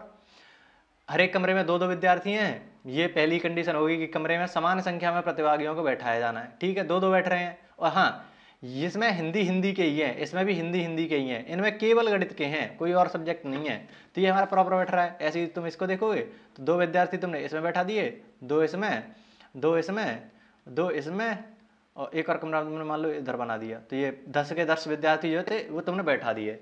तो आवश्यक न्यूनतम कमरे तुम्हें कितने चाहिए? 3 तो हिंदी के लिए चाहिए, 4 तुम्हें इंग्लिश के लिए चाहिए, और 5 तुम्हें गणित के लिए चाहिए। ऐसा ही तो हो रहा है। तो ये तुमने पूरा प्रॉपर निकाल लिया कि किस तरीके से करा। अब इस चीज़ को एनालाइज करो कि आखिर चल क्या रहा है, उसी चीज़ को फिर हम इन पे लगाने का ट्राई करेंगे। ये प्रॉपर तरीका है अगर तुम किसी भी सवाल को करते हो। तो जो प्रॉब्लम सॉल्विंग कहते हैं वो यही है कि तुम कैसे समस्या को सॉल्व करोगे। ऐसा तो है नहीं कि हमारे पास प्रॉपर तरीके होते हैं। कोई मान लो बिल्कुल नई समस्या आ गई, तो तुम्हें ऐसा थोड़ी ना होगा कि इसमें ऐसा ऐसा करना होता है, जो कि ज़्यादातर टीचर कराते हैं। किताबों में भी जो सॉल्यूशन होता है वो इस तरीके से ही होता है, लेकिन असल ज़िंदगी में ऐसा थोड़ी ना होता है। तुम्हें कुछ नहीं पता रहता उस समस्या के बारे में, तो हम ढूंढते हैं कि कैसे हम इसको कर सकते हैं। तो वही चीज़ हम करके देख रहे हैं कि हम छोटे छोटे कम कम हमने वैल्यूज ली हैं कि हिंदी के बहुत कम छात्र ले लिए, अभी इनको कैसे बैठाएंगे, ज़्यादा छात्र होंगे उन पर फिर बाद में देखेंगे। तो असल में तुमने करा क्या है, तुमने दो दो के जोड़े बनाए हैं, दो दो के जोड़े बनाए हैं। और एक चीज़ तुम इंटरेस्टिंग देखो, जो दो दो के जोड़े बना रहे हो, दो का भाग इसमें भी चला जाएगा, दो का भाग इसमें भी चला जाएगा, दो का भाग इसमें भी चला जाएगा। तुम तीन तीन के जोड़े बना रहे थे, तो तीन का भाग इसमें तो जा रहा था लेकिन इनमें नहीं जा रहा था। तुमने चार चार के जोड़े भी बनाए, पाँच पाँच के भी बनाए, छः छः के भी बनाए, लेकिन छः का इसमें भी जा रहा था, आठ में नहीं जा रहा था, दस में भी नहीं जा रहा था।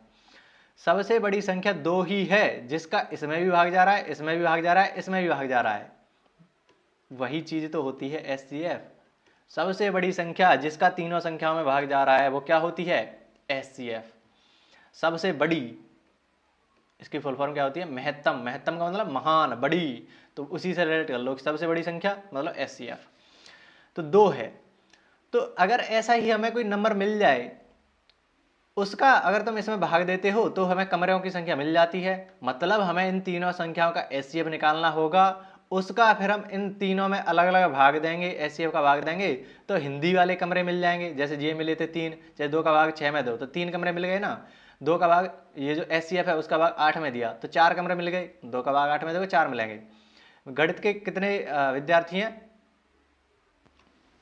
एक मिनट, गणित के कितने विद्यार्थी हैं, 10 विद्यार्थी हैं। तो एचसीएफ तुम्हारा दो है, तो दो का भाग 10 में दोगे तो 5 कमरे मिल जाएंगे। मतलब क्या है, सबसे पहले तुम एचसीएफ निकालो, और अगर तुमने एचसीएफ का फिर 60 में भाग दिया तो हिंदी के लिए जितने कमरे चाहिए होंगे वो तुम्हें मिल जाएंगे। ऐसे ही तुम एचसीएफ जो आएगा उसका 84 में भाग दोगे तो तुम्हें इंग्लिश के लिए कितने जो कमरे हैं वो चाहिए होंगे वो तुम्हें मिल जाएगा। ऐसे ही इसमें तुम भाग दोगे एचसीएफ का, तो तुम्हें गणित के विद्यार्थियों के लिए कितने कमरे चाहिए वो मिल जाएंगे। आइडिया समझ गए। अब तो तुम एचसीएफ निकाल के इसमें भाग देना है, दे लोगे ना। ये तो मैंने तुम्हें बस बताया है कि एचसीएफ का यूज क्या है। अब बात ये आती है एलसीएम पर। तो उसके लिए एक नई समस्या मैं तुम्हारे सामने लाना चाहूंगा। थोड़ा सा रुकना, बस थोड़ा सा। हाँ, तो हम यहाँ पर थे कि एक गणित में एक नई समस्या आती है। फिर जैसे मैं तुम्हारे सामने एक रियल लाइफ का एग्जांपल देता हूँ। ऐसा मैंने एक इंस्टाग्राम पर एक वीडियो देखी थी, उसको मैं लगा दूंगा यहाँ पर थोड़ी देर में, लेकिन पहले समझो उस चीज़ को, फिर तुम्हें वो वीडियो आराम से समझ में आ जाएगी। तो जैसे मैं तुम्हारे सामने एक समस्या रख रहा हूँ, जैसे अभी रैपिडो की जो बाइक चलती है ना, बाइक आती हैं, तो 3 रैपिडो की बाइक हैं और वो सुबह 8 बजे से अपना काम चालू कर देती हैं। मतलब तीनों एक साथ निकलती हैं एक जगह से, और 8 बजे वो स्टार्ट हो जाती हैं चलना। जो रैपिडो 1 है, मान लो जो पहली जो बाइक है, वो हर 15 मिनट में चक्कर मार के वहीं आ जाती है। मतलब अगला जो कस्टमर है, कस्टमर क्या, जो क्या बोलते हैं वो, उसी को लेने, व्यक्ति को लेने। और जो रैपिडो नंबर 2 है वो हर 30 आधे घंटे में आती है। मतलब लंबी लंबी दूरी तय करनी है, ये थोड़ी सी कम दूरी के लिए चलती है और ये थोड़ी सी लंबी दूरी के लिए चलती है, तो उसे आधा घंटा लग जाता है, 30 मिनट लग जाती हैं। एक और रैपिडो नंबर 3 जो तीसरी बाइक है, वो थोड़ा सा और दूरी पर जाती है, तो उसे 45 मिनट लग जाते हैं आने में वापस वहीं पर। तो ऐसे ये चलता जाता है, पूरे दिन ये काम करती हैं कि हर 15 मिनट में रैपिडो 1 आ जाती है उसी फिक्स स्थान पर। ऐसी रैपिडो नंबर 2 है वो हर 30 मिनट में वहां पर आती है। ऐसी रैपिडो नंबर 3 है वो हर 45 मिनट में वहां पर आती है। तुम तीन दोस्त हो, तुम तीनों को एक साथ जाना है। लेकिन दिक्कत यह है कि जो रैपिडो है वो केवल एक व्यक्ति को ले जाती है, एक बार में एक को ही ले जाएगी, दो को साथ में नहीं बैठाती, एक को ही बैठाएगी, ठीक है। तो अब तुम तीनों दोस्तों को मतलब एक साथ ही जाना है उनको, कि हम तो एक साथ ही जाएंगे भैया, कोई अलग अलग नहीं जाएगा, एक वक्त में एक साथ ही जाएंगे। तो ये जाते हैं सुबह, लेकिन इनके साथ दिक्कत हो जाती है कि ये 8 बजे पहली बार ये एक साथ निकलती हैं। तो उन्हें पहुंचना तो 8 बजे ही था ताकि तुम एक साथ जा पाओ, लेकिन वो उसके मिस हो जाती है, वो लेट हो जाते हैं। वो मान लो 8:10 पर पहुंचते हैं, तो अब तो वो निकल चुकी हैं। तो अगली बार उन्हें ऐसा नहीं हो सकता, मान लो ये तो 15 मिनट में वापस आ जाएगी, ये जो रैपिडो वन है वो 15 मिनट में वापस फिर से आ जाएगी। 8:10 पर ये वहां पर पहुंचे हैं, तो 8:25 पर ये वापस फिर से वहीं पर आ जाएगी।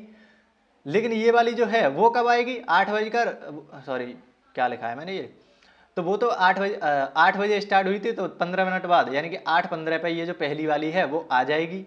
ये दूसरी वाली कब आएगी? 8:30 पर।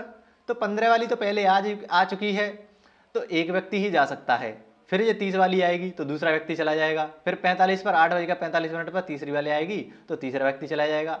लेकिन ऐसा ये कर नहीं रहे, इन्हें तो एक साथ चाहिए कि एक साथ तीनों आनी चाहिए। तो वो कब आएगी, तीनों एक साथ कब आएंगी, ये है उनका सवाल। ये उनकी मेन प्रॉब्लम है कि उन्हें एक साथ ही जाना है। तो अब इसको कैसे तुम निकालोगे? तो इसको थोड़ा सा ऐसे समझो कि जो मान लो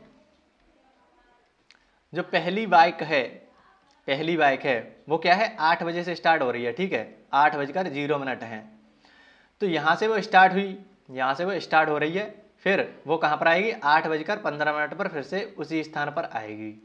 फिर कैसे आएगी? 8:30 पर आएगी। फिर 8:45 पर आएगी। 9 बजे आएगी। अब 9:0 फिर 9:15 ऐसे वो आती जाएगी। समझ रहे हो ना? हर 15 मिनट के बाद वो आ रही है। ऐसे ही अब दूसरी ये बाइक 1 है, अब दूसरी बाइक है, मान लो वो जो दूसरी वाली बाइक है, बाइक 1 और बाइक 2, थोड़ा समझ जाना, पूरा तो गेम समझ जाओगे इस चीज़ का। तो ये जो है वो आ रही है 8 बजे, वो तो स्टार्ट ही होगी। फिर ये आधे घंटे पीछे आती है, तो ये आधे घंटे बाद आएगी, तो ये कहीं यहाँ पर 8:30 पर आएगी। फिर आधे घंटे पीछे ये यहाँ कहीं आएगी, आधे घंटे पीछे आ रही है ना, तो 9 बजे आएगी। अब ये गड़बड़ करा है क्या? हाँ, 8:30 पर आएगी ये, यहाँ पर 8:30 हो जाएंगे। फिर ये आधे घंटे बाद 9 बजे आएगी, ठीक है, इस तरीके से चल रही है। फिर ये 9:30 बजे आएगी, इस तरीके से ये चलती आ रही है, 9:30 बजे आएगी। इधर भी ये 15 मिनट बाद 9:30 बजे आ जाएगा। अब बाइक नंबर 3 की बारी आती है। बाइक नंबर 3, उसका क्या है, वो भी 8 बजे से ही निकली है पहली बार, 8 बजे से वो भी निकली। ज़्यादातर लोगों ने प्रेडिक्ट कर लिया होगा कि चल क्या रहा है। तो 8:45 पे आती है, तो 8:45 पर ये आई। फिर 45 मिनट बाद कितना आ जाएगा? 15 और 30, 9:30 बज जाएंगे ना, 9:30 बज गए, तो तब ये आएगी। तो देख पा रहे हो, ये तीनों की तीनों जो हैं वो 9:30 बजे एक साथ फिर से आएंगी। तो इन तीनों जो दोस्त हैं उनको इंतजार कितना करना पड़ेगा? 8 बजे से ये 8:10 पे आए थे, तो इनको लगभग 1 घंटा 20 मिनट इंतजार करना पड़ेगा, लगभग 1.5 घंटा इनको इंतजार करना पड़ेगा, तब जाकर ये एक साथ जा सकेंगे। तो ये समस्या रियल लाइफ की है कि तुम रियल लाइफ में कैसे अब तुम सोचोगे। तो ये जो है वो जो तुमने करा है ना, वो इसी को उन्होंने नाम दे दिया LCM। क्यों दे दिया?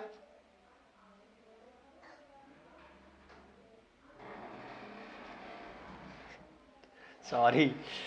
तो यहां पर एक्चुअली हो क्या रहा है वो समझो एक बार, मैं तुम्हें अब पूरी चीज समझा था। ये हो क्या रहा था बेसिकली, 15 मिनट पे, हर 15 मिनट पे आ रहा था। 15 दूनी 30, 15 ती 45, 15 चौके 60, बेसिकली 1 घंटा हो गया। फिर 15 पंजे 75, ऐसा कुछ चल रहा है। इधर 30 दूनी 60, मैं वैसे समझा था।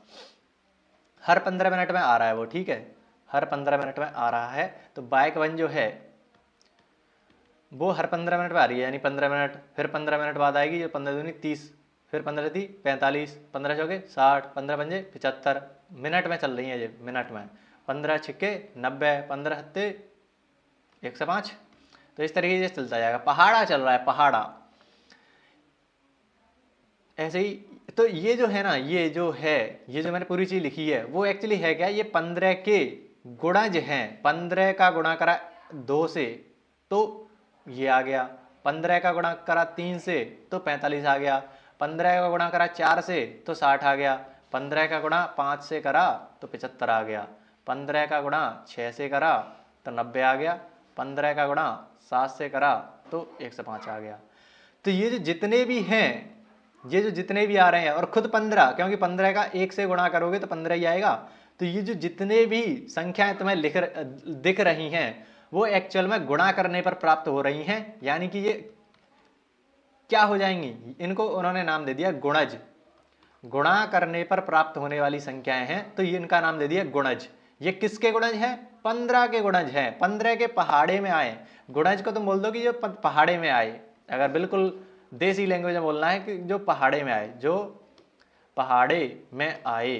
किसके पहाड़े में? अगर 15 के गुणज बता रहे हैं तो 15 के पहाड़े में आए तो उनको गुणज बोलेंगे, ठीक है। तो बाइक नंबर 1 इस तरीके से चल रही है। अब जो बाइक नंबर 2 है उसको देखो। बाइक नंबर जो 2 है, अब मैं इसको अगले पेज पर लिखता हूँ। ये गुणज क्या होता है वो मैंने तुम्हें थोड़ा सा समझाया।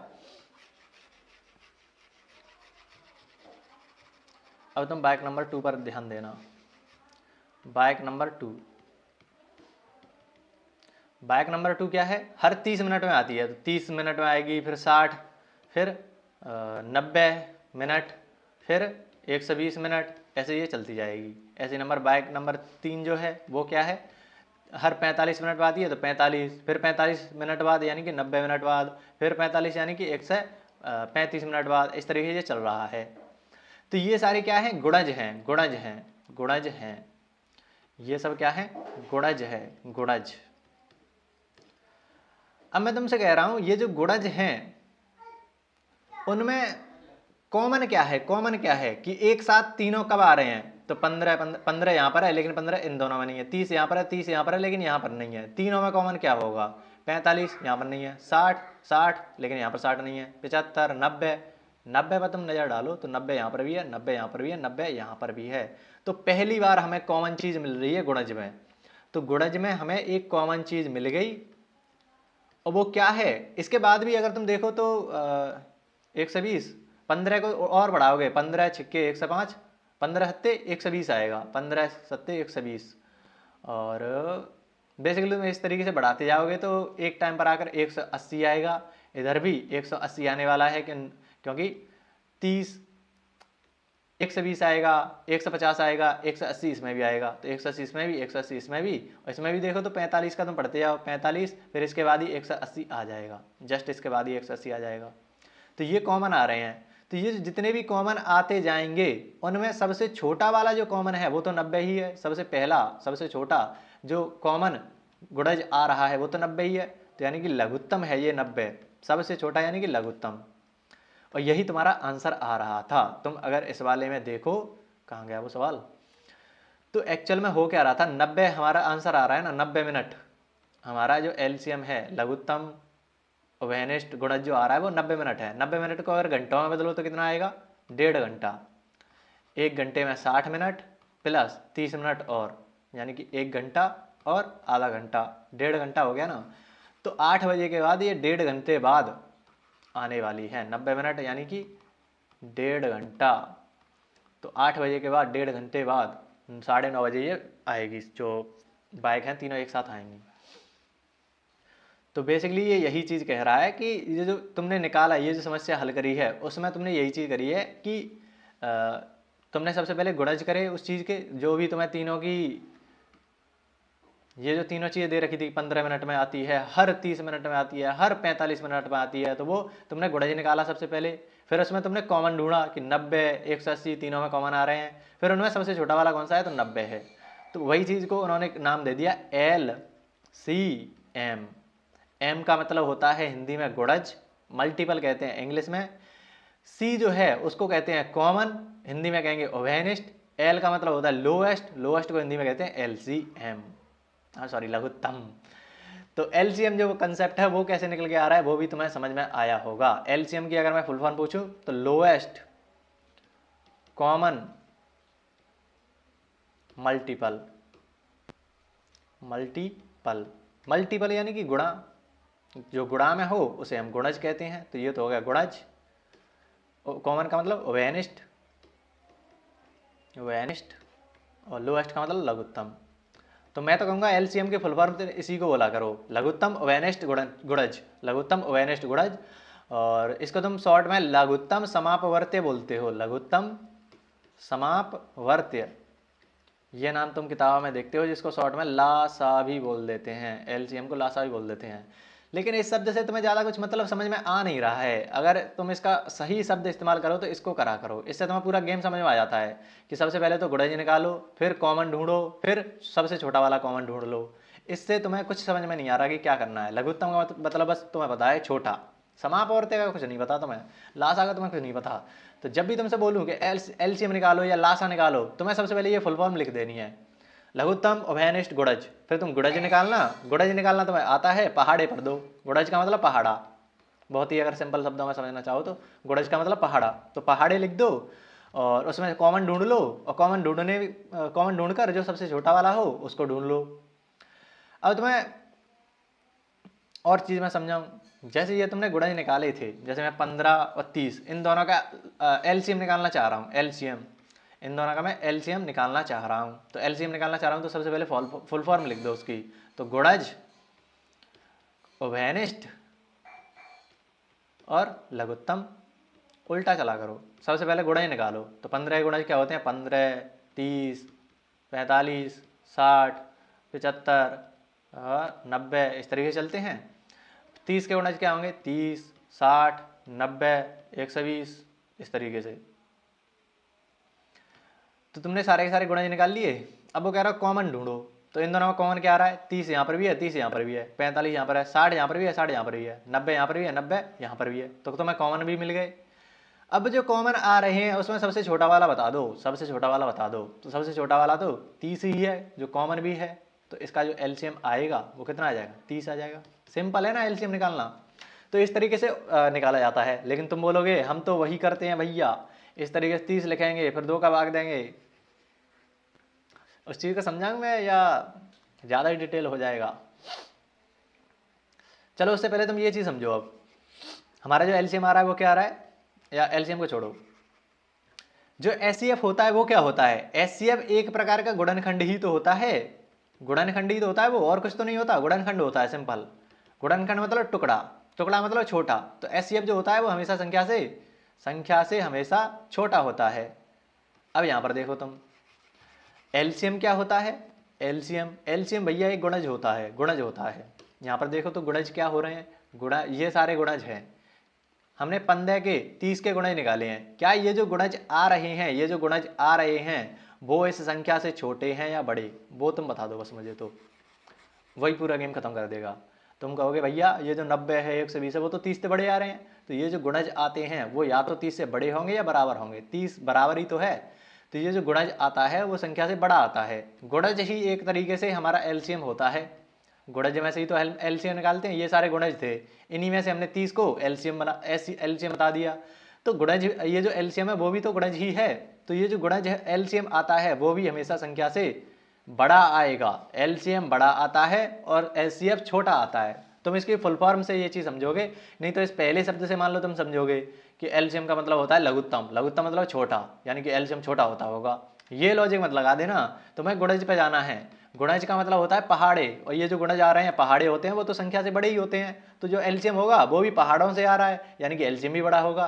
तो ये बात तुम याद रखना कि एलसीएम, दो बातें याद रखना कि एलसीएम संख्या से बड़ा होता है, बड़ा या बराबर होता है, बड़ा या बराबर होता है। दूसरी बात, एचसीएफ जो होता है, एचसीएफ का मतलब उच्चतम या महत्तम उभयनिष्ठ गुणनखंड। गुणनखंड हमेशा छोटा होता है, इससे पकड़ा करो तुम, तो गुणनखंड हमेशा छोटा होता है। तो एचसीएफ जो होता है वो संख्या से छोटा होता है, संख्या के बराबर या छोटा होता है, संख्या से छोटा या बराबर होता है। ये बात तुम्हें समझ में आई। दूसरी बात, अगर एलसीएम जो एचसीएफ है वो संख्या से छोटा है, तो एचसीएफ जो संख्या होती है, संख्या में एचसीएफ का भाग चला जाता है। यहाँ पर क्या है, एलसीएम बड़ा है, तो एलसीएम जो बड़ा वाला है उसको तो ऊपर लिखेंगे और नीचे क्या लिखेंगे, संख्या। तो अब तुम देखो ये जो जितने भी गुणज आ रहे हैं, क्या तुम उसमें 15 का भाग दे सकते हो? मान लो ये जो तुम्हारा एचसीएफ आया था, क्या इसमें 15 का भाग चला जाएगा? तुम कहोगे चला जाएगा। 30 का भाग चला जाएगा? चला जाएगा। तो एलसीएम जो आता है, ये जो गुणज आते हैं उनमें संख्या का भाग चला जाता है, तो एलसीएम में संख्या का भाग चला जाएगा, और एचसीएफ जो होता है वो छोटा होता है, तो इसका संख्या में भाग चला जाएगा। तो उल्टा हो गया ना, वहां पर तो हम कहते थे ऐसी सबसे बड़ी संख्या ज्ञात करो जिसका जिसका इन दोनों संख्याओं में भाग चला जाए, जैसे 60 और 84 में भाग चला जाए। लेकिन यहां पर हम क्या कहेंगे, ऐसी सबसे छोटी छोटी लघुत्तम ऐसी सबसे छोटी संख्या ज्ञात करो जिसमें जिसमें संख्या का भाग चला जाए, संख्या का भाग चला जाए। दोनों में डिफरेंस समझ में आ रहा है? तो मैं लिख भी देता हूं साथ ही साथ। वैसे तो ये मैं बोलता हूं वो लिख लिया करो साथ ही साथ, जो भी मैं बोल रहा हूं वो। तो जैसे मैं तुमसे कहूं कि एचसीएफ क्या होता है, एचसीएफ मान लो कोई दो संख्याएं हैं तुम्हारे पास ए और बी, तो इसका मतलब क्या होता है वो समझो कि सबसे बड़ी संख्या, एचसीएफ की सबसे पहले तो फुल फॉर्म लिख लिया करो, तो उसमें आएगा महत्तम। तो महत्तम का मतलब सबसे बड़ा। तो सबसे बड़ी संख्या, सबसे बड़ी संख्या जिसका जिसका दोनों संख्याओं दोनों संख्या कौन सी हैं, दोनों संख्याओं ए और बी, दोनों संख्याओं ए और बी में भाग चला जाए वो एचसीएफ होता है, चला जाए। तो अगर तुम्हें सबसे बड़ी संख्या चाहिए तो बड़ी संख्या के लिए तुम्हें बड़ी बड़ी घातें लेनी होंगी, तो यहाँ से एक और चीज़ याद रख लो, बड़ी बड़ी घातें तुम्हें लेनी हैं। दूसरी चीज़, ये जो एचसीएफ होगा वो संख्या से छोटा या बराबर होगा, क्योंकि वो गुणनखंड है, छोटा या बराबर होगा। ये तीन बातें तो एचसीएफ के लिए लिखनी है। ऐसी तीन बातें तुम एलसीएम के लिए लिखो। एलसीएम मान लो तुम्हें दो संख्याओं का निकालना है ए और बी का, तो इसका मतलब क्या है, वह सबसे छोटी संख्या, एलसीएम का मतलब लघुत्तम, वेनिस्ट गुणज। तो वह सबसे छोटी संख्या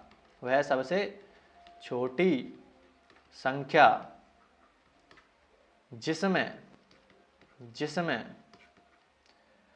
दोनों संख्याओं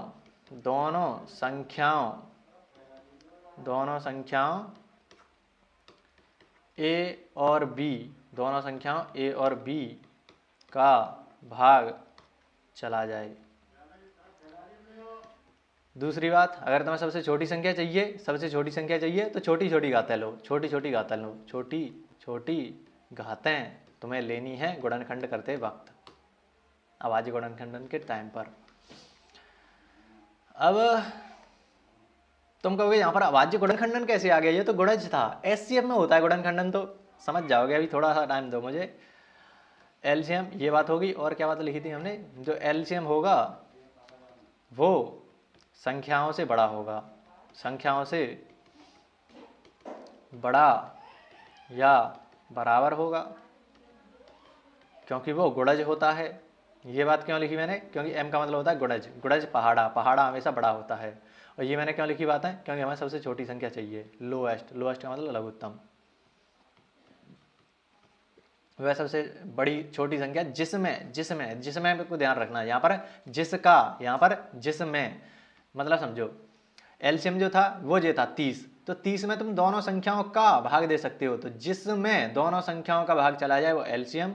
और एचसीएफ में क्या होता था, एचसीएफ कहाँ गया, एचसीएफ में क्या होता था, ऐसी सबसे बड़ी संख्या जिसका एचसीएफ छोटा होता है तो उसका हमें संख्या में भाग देना होता है। जैसे 2 एचसीएफ है तो 2 का 6 में भाग जाएगा और 8 में भी भाग जाएगा। तो ये दोनों का मतलब है।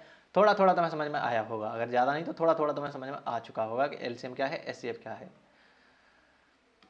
ठीक है, इतना काफ़ी लग रहा है मुझे कि इतना काफ़ी है। बाकी और भी इसमें डिटेल में जा सकते हैं। एलसीएम में तो अभी मैंने ज़्यादा कुछ कराया भी नहीं है, लेकिन और डिटेल में जा सकते हैं, लेकिन मैं इतने पर रुक जाता हूँ क्योंकि ज़रूरत नहीं है। जैसे मैं तुम्हें अब थोड़ा सा एग्जाम्पल लेता हूँ, मान लो सिंपल सा एग्जाम्पल लेता हूँ, 16 और 20 इन दोनों का तुम्हें एलसीएम निकालना है। तो सबसे पहले तुम्हें एलसीएम निकालो या एचसीएफ निकालो, तुम्हें गुणनखंड करने हैं। तो 2 का भाग दिया 8, 2 का भाग दिया 4, 2 का भाग दिया 2, 2 का भाग दिया 1। या कुछ और एग्जाम्पल लेते हैं, 8 18 ले लिया मान लो, तो 2 का भाग दिया कितना आया 9, तो 9 में फिर 3 का भाग जाएगा, तो 3 बार, 3 का भाग दिया 1 बार। 20 है, 2 का भाग दिया 10, 10 में 2 का भाग दिया 5, 5 का भाग दिया 1। तो इस चीज़ को तुम क्या लिखोगे, 2 गुणा 3 की पावर 2, ऐसे लिखोगे। 3 2 बार लिखा हुआ है, 3 अंदर वाली चीज़ 2 बार लिखी हुई है, ऐसे पढ़ने का तरीका है। इस चीज़ को कैसे लिखोगे, 2 2 बार लिखा हुआ है, गुणा 5 1 बार लिखा हुआ है। तो इस तरीके से तुमने दोनों संख्याओं को लिख लिया। अब अगर तुम्हें एचसीएफ चाहिए, तो सबसे पहले फुल फॉर्म लिख लो। तुम कहोगे ये तो गुणनखंड होता है भैया, गुणनखंड हमेशा छोटा होता है, तो हमें छोटी छोटी घातें लेनी है। तो छोटी छोटी घातें लेंगे तो 2 की पावर 1 यहाँ पर है, 2 की पावर 2 यहाँ पर है, तो हम 2 की पावर 1 वाली लेंगे, छोटी वाली लेंगे, गुणा 3 की पावर 2 यहाँ पर है, 3 की पावर 0 यहाँ पर है, यहाँ पर है ही नहीं तो है ही नहीं वाली को लेंगे, जीरो वाली को लेंगे, तो हम ले ही नहीं रहे, 3 की पावर 0 ले ली हमने, यहाँ पर इस तरीके लिख लो। चलो यहाँ पर 5 की पावर 1 है, लेकिन 5 की पावर इधर कुछ नहीं है, कुछ नहीं है मतलब 0 है, तो इधर 5 की पावर 0 ले ली। छोटी छोटी घातें लेनी है, 5 की पावर 1 और 5 की पावर 0, छोटा कौन सा है 0 है ना, तो 5 की पावर 0 हमने ले ली। तो ये तो 3 की पावर 1 तो 1 हो गया, 5 की पावर 0, किसी भी चीज़ की पावर 0 हो तो वो 1 हो जाता है, 2 गुणा ऐसे चल देगा, मतलब तुम्हारा जो HCF आ रहा है वो कितना आ गया, 2 आ गया। अब तुमसे मैं कहूँगी LCM निकालो, LCM निकालो, LCM का मतलब M का मतलब गुणज, गुणज गुणज हमेशा पहाड़ा मतलब बड़ा होगा, तो बड़ी बड़ी घातें लेंगे भैया, 2 की पावर 1 और 2 की पावर 2 में से बड़ा कौन सा है, 2 की पावर 2, 3 की पावर 2 यहाँ पर है और 3 की पावर 0 यहाँ पर है, तो कौन सी पावर लेंगे, 3 की पावर 2 लेंगे, बड़ी वाली लेंगे। 5 की पावर 0 यहाँ पर है, 5 की पावर 1 यहाँ पर है, कौन सी लेंगे, 5 की पावर 1 लेंगे। 2 की पावर 2 का स्क्वायर कितना होता है 4, 3 का स्क्वायर कितना 9, 5 का 5 ही है, तो 9 पंजे 45, या उल्टा करो, उल्टा क्या, 5 चौके 20 और 20 गुणा 9, 9 दूनी 18, 180 जिसका आंसर आ जाएगा LCM। अब दोनों चीज़ों को वेरीफाई कर लो। हम क्या कहते हैं कि HCF जो होता है उसका संख्या में भाग चला जाता है, तो हमारे पास दो संख्या है 18 और 20, क्या 2 का भाग इन दोनों में चला जाएगा, 2 का भाग देगा देखो 20 में चला जाएगा, पूरी बार 2 का 18 में भी चला जाएगा, ठीक है, ये चीज़ हमारी वेरीफाई हो चुकी है। LCM का मतलब क्या होता है, जिसमें दोनों संख्याओं का भाग चला जाए, तो हमारा LCM आ रहा है 180, 180 LCM आ रहा है, तो क्या दोनों संख्याओं का इसमें भाग जा रहा है, 20 का भाग देकर देखो चला जाएगा, 18 का भाग देकर देखो चला जाएगा। तो इस तरीके से तुम्हें LCM और HCF निकालने होते हैं। मुझे पता था कि तुम्हें LCM और HCF निकालना आता है, लेकिन इतना डिटेल में कि ये चीज़ें आ कहाँ से रही हैं उनकी तुम्हें आदत नहीं है, तो वो आदत डालनी है क्लास 11th में एंटर करने से पहले। बाकी अगली क्लास में हम कुछ देखेंगे, चलो मैं बाद में बताऊँगा, ठीक है, क्योंकि इसी चीज़ पर आधारित। अब देखो जब तुम ये सब करते हो √16 तुम्हें निकालना है, तो तुम एक्चुअल में यही करते हो, अभाज्य गुणनखंडन। 2 का भाग दिया 8 आया, 2 का भाग दिया 4 आया, 2 का भाग दिया 2 आया, 2 का भाग दिया 1 आया। √16 की जगह पर तुम लिख सकते हो 2 गुणा 2 गुणा 2 गुणा 2। इसका अंडर का मतलब ही होता है कि अंडर 2 2 के जोड़े बनाओ, उसमें से एक बाहर कर लो, तो 2 जोड़ा बनाया तो उसमें से एक बाहर ले लो, ये 2 2 का जोड़ा बनाया तो उसमें से एक बाहर ले लो, कितना आंसर आएगा 4। तो ये जो अभाज्य गुणनखंडन तुमने करना आज सीखा है, कल भी सीखा था, उसका यूज हो रहा है यहाँ पर। तो अब हम इन चीज़ों को ध्यान देंगे, इन चीज़ों पर अब ध्यान देने वाले हैं। कहाँ गया ये, अब हम इन चीज़ों पर ध्यान देने वाले हैं कि ये जो अंडर वाली चीज़ें होती हैं, या मैं क्यूब रूट लगा दूँ, 4 लिख दूँ, 5 लिख दूँ, तो ये इन चीज़ों को कैसे हम डील करते हैं वो हम अगली क्लास में देखेंगे। अगली क्लास क्या होने वाली है, वर्ग, वर्गमूल, घनमूल, इन सब चीज़ों को भी बहुत डिटेल में देखेंगे, बहुत डिटेल में। तुम्हें अब पता चल ही गया होगा कि हम ऐसे नहीं करने वाले कि तुम्हें वर्ग सिखाऊंगा, मैं वर्गमूल सिखाऊंगा, बहुत ही अंदर की चीज़ें तुम्हें बताने वाला हूँ। तो जितने भी तुम्हारे दोस्त वगैरह हैं उन तक ये वीडियो पहुँचा देना। बाकी ऑफलाइन जो ज्वाइन करना चाहता है वो भी मुझे कांटेक्ट कर सकता है, कांटेक्ट नंबर नीचे दे रखा होगा, या फिर मैं यहाँ पर लिख भी देता हूँ 9549893347। इस पर तुम कांटेक्ट या मैसेज कर देना, कॉल मत करना, मैसेज कर देना, मैं तुम्हें बता दूंगा। बाकी लोकेशन वगैरह तो मैंने नीचे डाल ही रखी हैं डिस्क्रिप्शन में। तो अगर ऑफलाइन ज्वाइन करना चाहते हो, कुछ भी जानकारी तुम्हें चाहिए, तो तुम इस मैसेज पर हमें कॉल कर सकते हो। बाकी जितने भी तुम्हारे दोस्त वगैरह हैं उन तक ये वीडियो पहुंचा देना कि ऐसा कुछ भी चल रहा है कि अभी हम 11th स्टार्ट करने से पहले जो बेसिक मैथ्स है वो स्टार्ट कर लो, उसके बाद तुम क्लास 11th में एंटर करना। तो बता देना कि ऐसा कुछ डिटेल में यहाँ पर कुछ चल रहा है, चैनल के बारे में तुम बता देना, और सब्सक्राइब वगैरह कर लेना शुरुआत में, ताकि तब सब लोगों तक ये वीडियो पहुंच सके, लाइक वगैरह कर देना। और 10th क्लास के लिए भी वीडियो स्टार्ट होने जा रही हैं, उनको भी मैं बेसिक्स कराऊंगा शुरुआत में, लेकिन इतना डिटेल में नहीं कराऊंगा, उन्हें हल्का हल्का कराऊंगा, थोड़ा थोड़ा कराता जाऊंगा। उनको भी बेसिक्स की ज़रूरत होती है, तो उनको थोड़ा सा इतना डिटेल में मैं नहीं ले जा सकता, ये 11th 12th के लिए होता है इतना डिटेल में। बाकी 12th क्लास की भी क्लासेस जल्दी ही मैं स्टार्ट कर दूंगा इसी चैनल पर। तो मिलते हैं नेक्स्ट वीडियो में, तब तक के लिए कुछ ना कुछ सीखते रहिए, धन्यवाद।